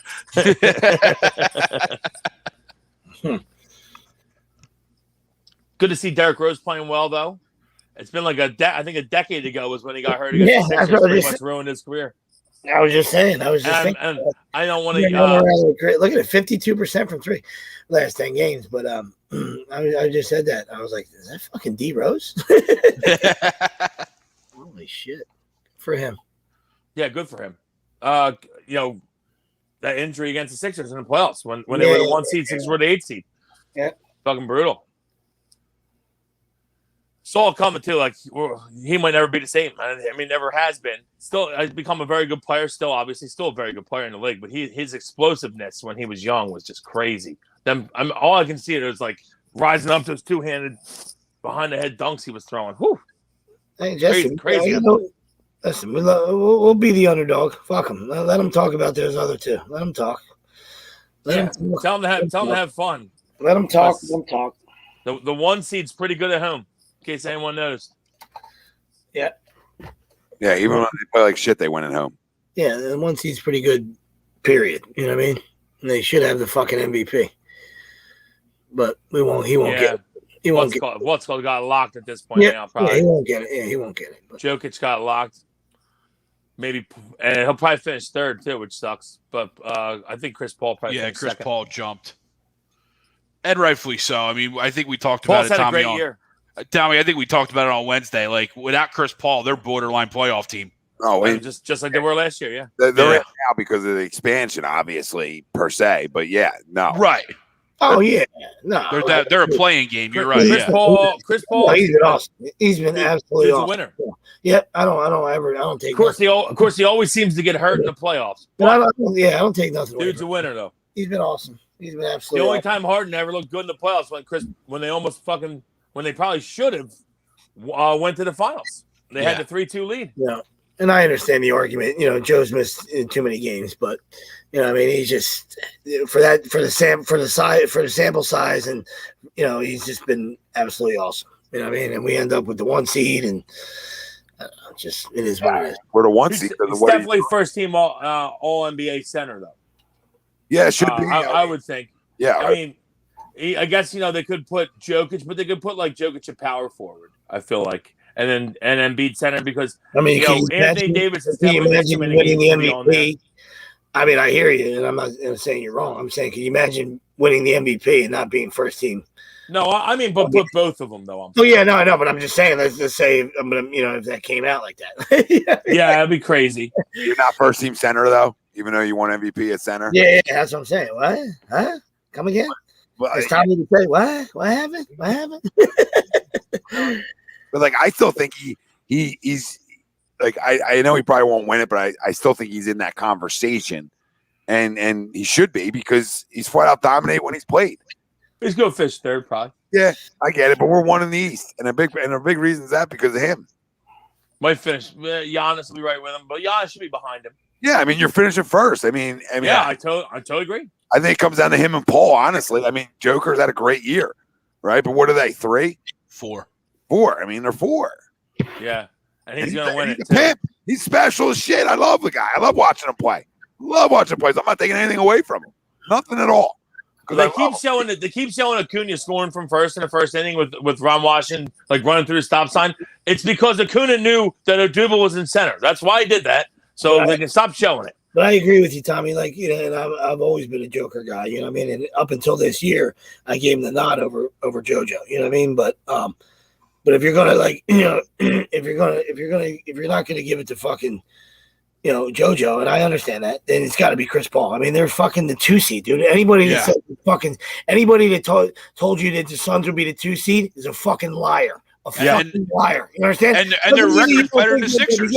Doesn't mean you think they were going to be any good. If somebody said, "Hey, I told you the Suns were going to fucking be the 2 seed," I tell you, fuck yourself. Yeah. You're going to say the Suns will be, maybe I can see the Suns 5, 4, 5, 6. Not the 2 seed. In the West. So I have no problem with Chris second Paul. best record in basketball too, I believe. Yes, I was just going to say that their record's better than ours as the 1 seed. Yeah, 48-19. Come on, Jazz is the only team with a better record. Yeah, game and a half, 50 wins. You guys want to crumb it? Yeah, I'll go first. If you want? I got it ready. Go ahead. Bob fucking Baffert. Bob Baffert. Now, to anyone that doesn't really follow horse racing, Bob Baffert is the white-haired guy you always see Kentucky Derby. He's won 7 derbies now, I believe. Might be 6 again. Tomorrow we'll find out probably when they test the other sample. So they send, obviously, his horse, fucking, what the fuck's his name? I fucked the name up of the horse, but it won a Kentucky Derby. The one sample tested positive for a drug. He didn't spirit or something. And the second sample will be tested tomorrow. If it tests positive, then he will be stripped of the Kentucky Derby title. Only be the third horse ever stripped. It'll be the second horse for like horse doping, and Medina then Baffert, Spirit. Medina Spirit. There you go. Yeah. And the big issue here is Bob Baffert. This is what he does. Okay. He's infamous for this. I think he's had 14 different horses fail for stuff. I think 6 in the last year and a half. Now, none of them have been in the Kentucky Derby. Obviously, this is a huge black eye for him. If it does actually the other sample test positive as well, it's a huge black eye for him. I expect it's twice the legal limit. I mean, it's not like an accident.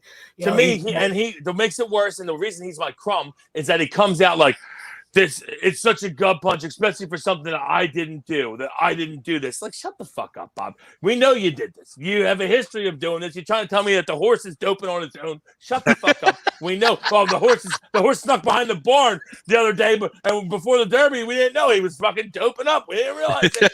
Oh God, it's not our fault. The horse is a doper. We didn't know. Shut the fuck up, Bob. Take responsibility one time, you piece of shit. The assistant trainer and the handlers aren't fucking, that horse has an eye on him at 24 hours a day. They're not shoving shit in $1 million horses, all right? Yeah. Championship horses, right? It comes from you, right? You give them the nod, right? Some asshole, fucking is making fucking minimum wage, ain't fucking juicing a horse. You understand? Like, exactly, Sweeps. Exactly. That horse, and by the way, the weekend leading up to the Kentucky Derby or the weekly of the Kentucky, that horse is under 24-hour surveillance by that team. They keep that horse padded, fucking nice, probably get him out in the pasture and run. They know exactly what the fuck went in that horse. They put it in the horse, and now he's lying to save his own skin like he's always done. Fuck you, Bob Baffert. Crumb of the week. Yeah, double the limit, bro. Come on. I mean, horses are dying like crazy. Died at a record pace out, in California at fucking Del Mar this year. You know what I mean? And they just don't fucking care. They don't fucking care. It's all about them, and they hope they fucking they get by. It's a fucking crookedest fucking sport out there. Yeah, let's not act like this is like Barry Bonds going to San Fran juicing on his own. Like, I mean, get a feel. Typical. I just can't believe he came out like it's such a gut punch for something that I didn't do. Like, this is the ego on these fucking guys. Like, doing an interview coming up after the fucking commercial. He's probably going to deny. Oh, can't wait to do the interview. Can't get. Oh my God! Deflect. Cameras broke down. Horse ate a needle. Grow the fuck up, Bob. What a joke.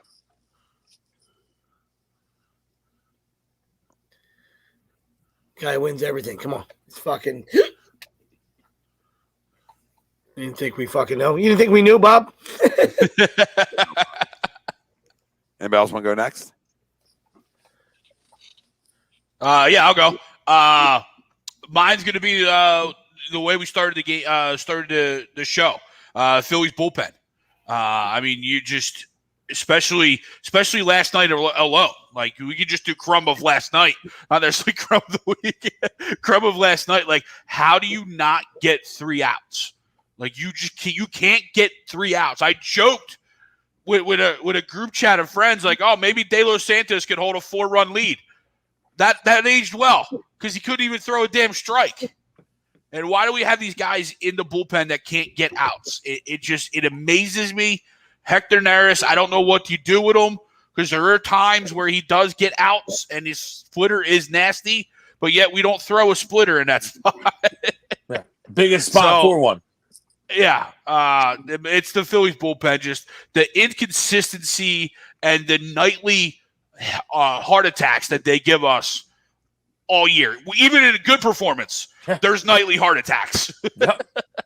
There's at least palpitations. Yes. For sure. For sure. Not good. It's not good, but, you know, it's just it's typical. Yeah. It's typical us. It's coming back to being new manager, new regime, same old BS. Mm-hmm. Same old stuff. Nothing changed. Wow, there really is a one-on-one with Bathurst coming up. This fucking guy. Away from the camera. Can't help himself. You know what? Mine's quick and easy. I was going to go with something else, but the more I think about this one, I like it more because I've seen so much of it. It's like the people who like grade the Eagles draft, right? And not grading it per se, like grade away. But it's like you can't give that draft a C if you believe in the guy who took it 10th, right? Because everybody was jacked up about that pick. And we're not in a position to be grading. Like the grade can go on a scale for us because the fact of the matter is we haven't got a Pro Bowler for fucking ever. So, you know, at the end of the day, if you got the guy you finally want, or you know what I mean, for this draft, I know there's other guys we wanted, but one of the guys you wanted, like you can't grade anything at this point, anything lower than a B. You can question second, third, fourth round picks all you want, fifth round picks, etc. Like, be my guest, but you don't know. You know what I mean? That's all speculation, essentially. Your money rounds, you got to hit. Now, you can question Landon Dickerson because of the health. I get that.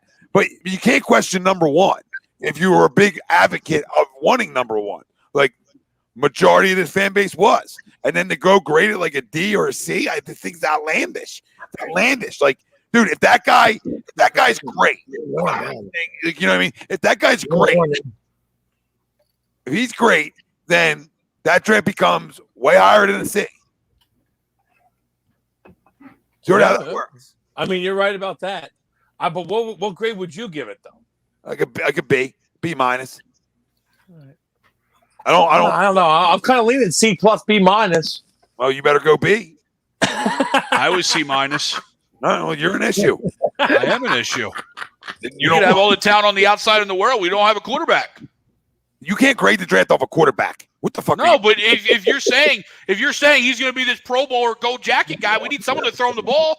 Put those stats up. Jacket, who gives a shit? Well, I don't care who throws the football. He put up numbers with different guys on the football. I believe that Tom said that when he was picked. Yeah, I don't care who's throwing the ball. Oh yeah. Listen, walk into the gold. I mean, that's outlandish. I understand that. Like, that's just me being aggressive, like I like to be. But like, that's how I feel about it. Yeah, great route runner. That translates automatically. He's a fighter. He's a winner. He's a dog. You know, he's again. I get the size, and the size can be an issue. But I just believe when you get to this level, you're going to put on more weight, right? So I expect to see 10, 15 pounds, and I think you'll be able to survive with 10. You know what I mean? I do. I think he has a good chance to be a star, Tommy. Me too. And if that's the case, I got a B minus it then. I don't have to love the rest of it. I can question mark the rest all I want. I've question marked this team for 5 fucking years in terms of the draft. So it's nothing new. But when they finally take a guy that's on like a board, like to speak for myself, right? On high on my board, like a top 5 guy in this draft, in my opinion. Okay, however you want to rank him out. The top 5. And you get him at 10, right? I understand the quarterbacks and all that. But you get one of the top 5 players in this draft. And that guy becomes a home run that draft's automatically higher than a C minus. You can miss all the rest. I don't disagree. If he plans out, it absolutely is. But I'm going right now, after, like the weekend after. Yeah, I got it in a C minus.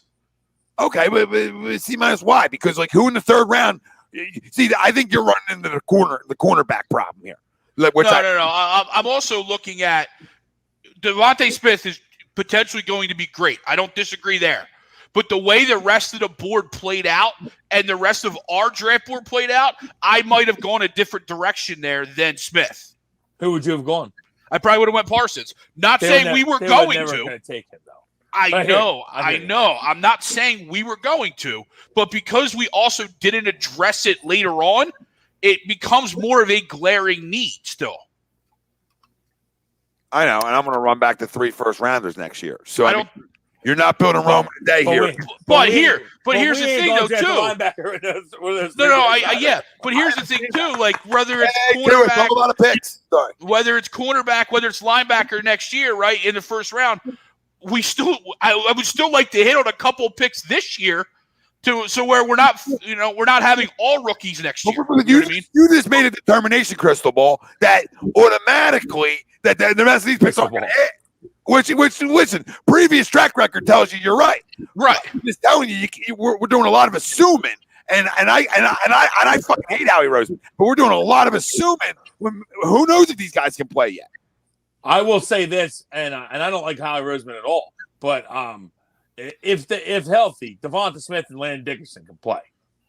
For sure. They can definitely play. I don't know about anything past them. In the draft, I'm not going to put like a stamp on these other guys can play, but them two can play some football. Yeah, I'll say Gainwell probably can play a little bit just because Memphis guys been able to play in this league at the running back position. So I'll take that trend and say, hey, a good second or third back for you that can just, maybe take one to the house once in a while.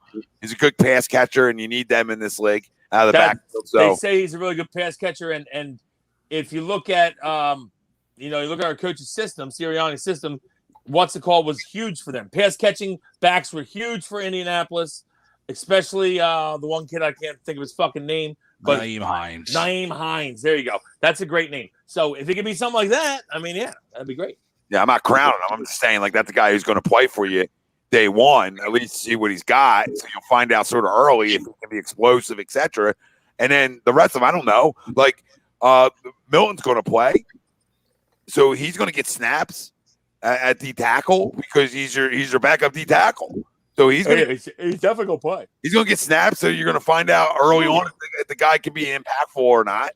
And the corner's probably gonna have to get snaps depending on what happens after June 1st. So like I'm not crowning any of these guys. I'm just saying they got. But I'm 100% with Greg and his argument from like a standpoint of like as a Miami fan. Like I like Waddle.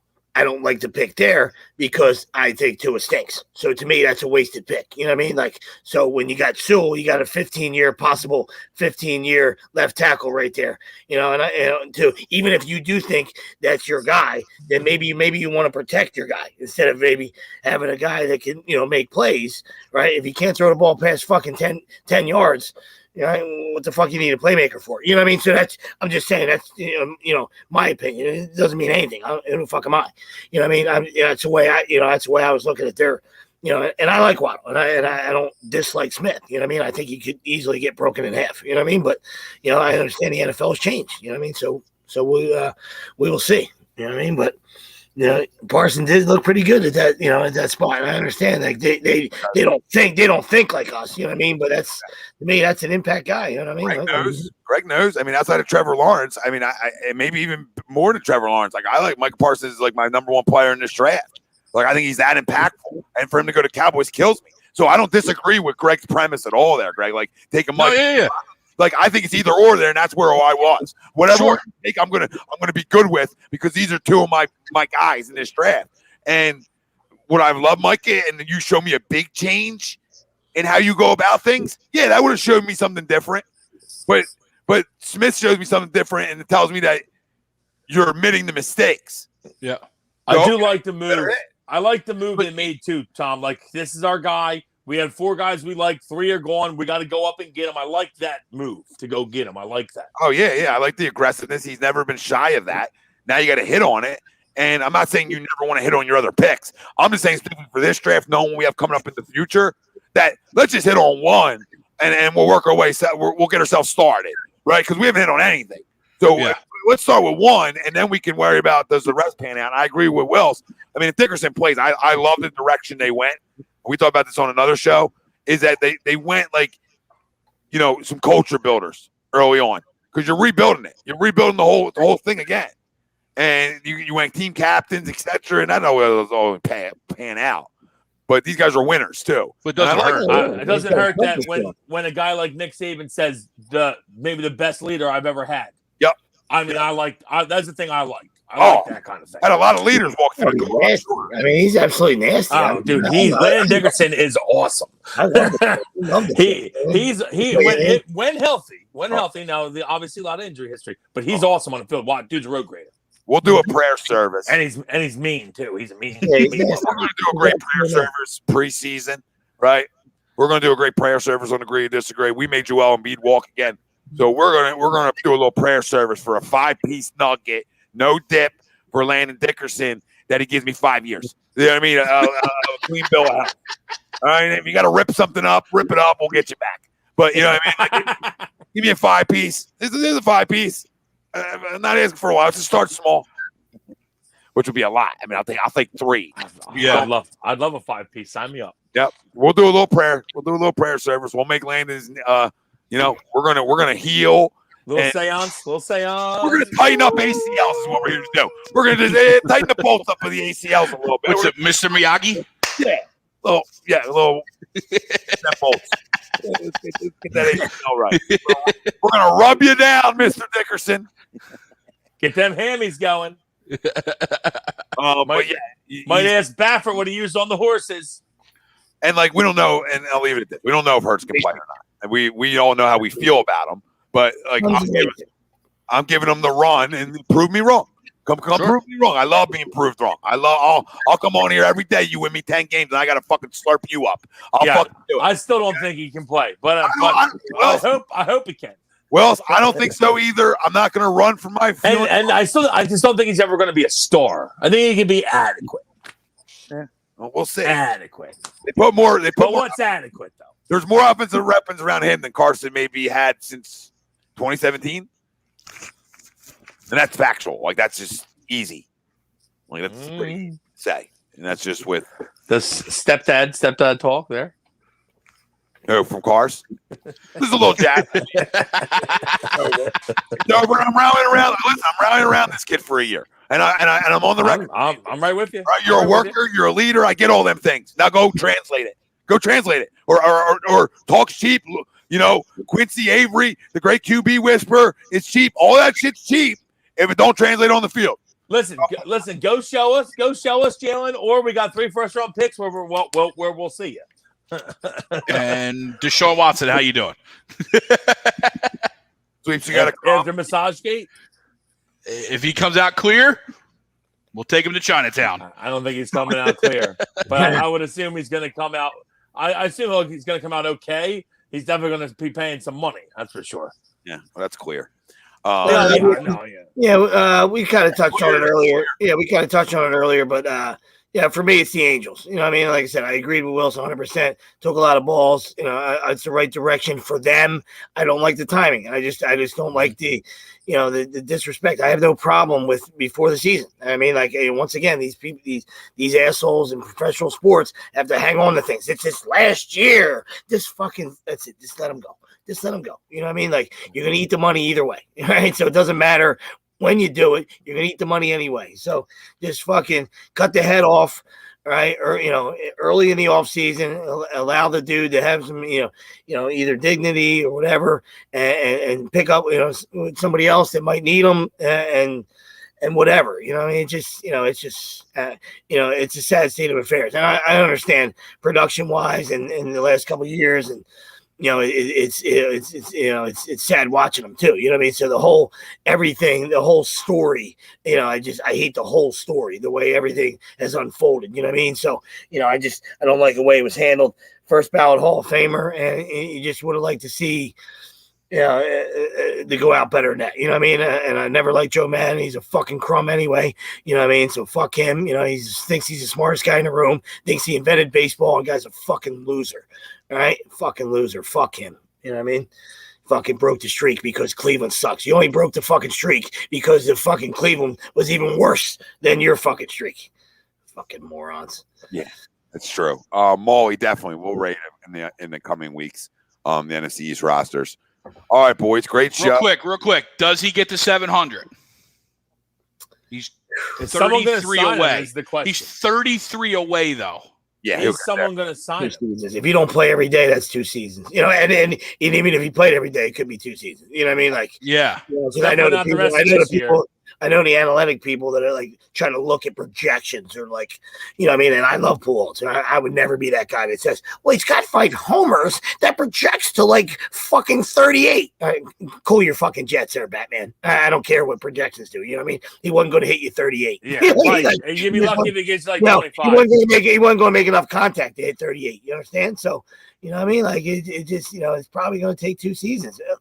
We'll love to see the guy fucking get picked up, fucking get hot as a fucking firecracker, hit 34, shove it up their fucking ass, and fucking right off in the fucking sunset. You know what I mean? But yeah, I don't know. Last year ended up killing him being a short year. He only had 6. It would probably take 2 seasons. You know what I mean? So yeah. If you don't get it, you don't get it. Just fucking shut her down and stop going through the motions. I know you love the game. We all been there, not at that level, and not at that, the level he's at, and the kind of career he's had, and all that good stuff. You know what I mean? But we've all had to, come to some forks in the road and say, hey, listen, man, Father Time, Father Time's knocking, man. He waits for nobody except for Brady. You know what I mean? It's like, he's undefeated except for Brady. That's it, man. Brady even beat Father Time. It's incredible. Yeah. Thanks, Jesse. Yeah, thanks, guys. Thanks, everybody, who joined us. Yes. We appreciate all of you. We thank our doc, make him yours, Dr. Paul Vidal, Specialized Physical Therapy, LLC, Burlington, Cherry Hill locations. Find them on the web, specializedphysicaltherapy.com. Happy Mother's Day to all the mothers out there. Yes, absolutely. Happy Mother's Day. Happy Mother's Day. All the great moms out there. I happen to have the best, but I'm sure everyone else's is great too. Happy Mother's Day. Happy Mother's Day to Christine and my mother-in-law and everybody, everybody's mom, all the moms out there. Right? We thank you. Happy first Mother's Day for Len. Lena, happy first. Absolutely. Yes, awesome. Definitely. Then the goat. Awesome. Yeah, that's awesome. Good. Hopefully everyone had a good Mother's Day. I had a nice brunch earlier today. Good to see Nails. Brunch. Good to get a man hug on Nails in person today. Yeah. Little Nails man hug in fucking person. Felt good about that. Felt good about that. Felt normal. Felt normal. Yes, sir. and I lost, which feels normal too. So couple hours later, we got ass raped as well. So it happened. 4 homers and 5 pitches, just for a couple baseball guys. Just for the other 2 baseball guys that I didn't tell that to. 4 homers and 5 pitches? Yep. The lead, the top of the first. Back. Maybe waste the pitch. Yikes. Yeah, maybe forfeit next time. Somebody hit a backstop one time. Maybe back. Holy shit. Maybe chin music, somebody. Glaber hit his first homer this today. No, there he is. Fuck the Yankees. We out. Yep, later.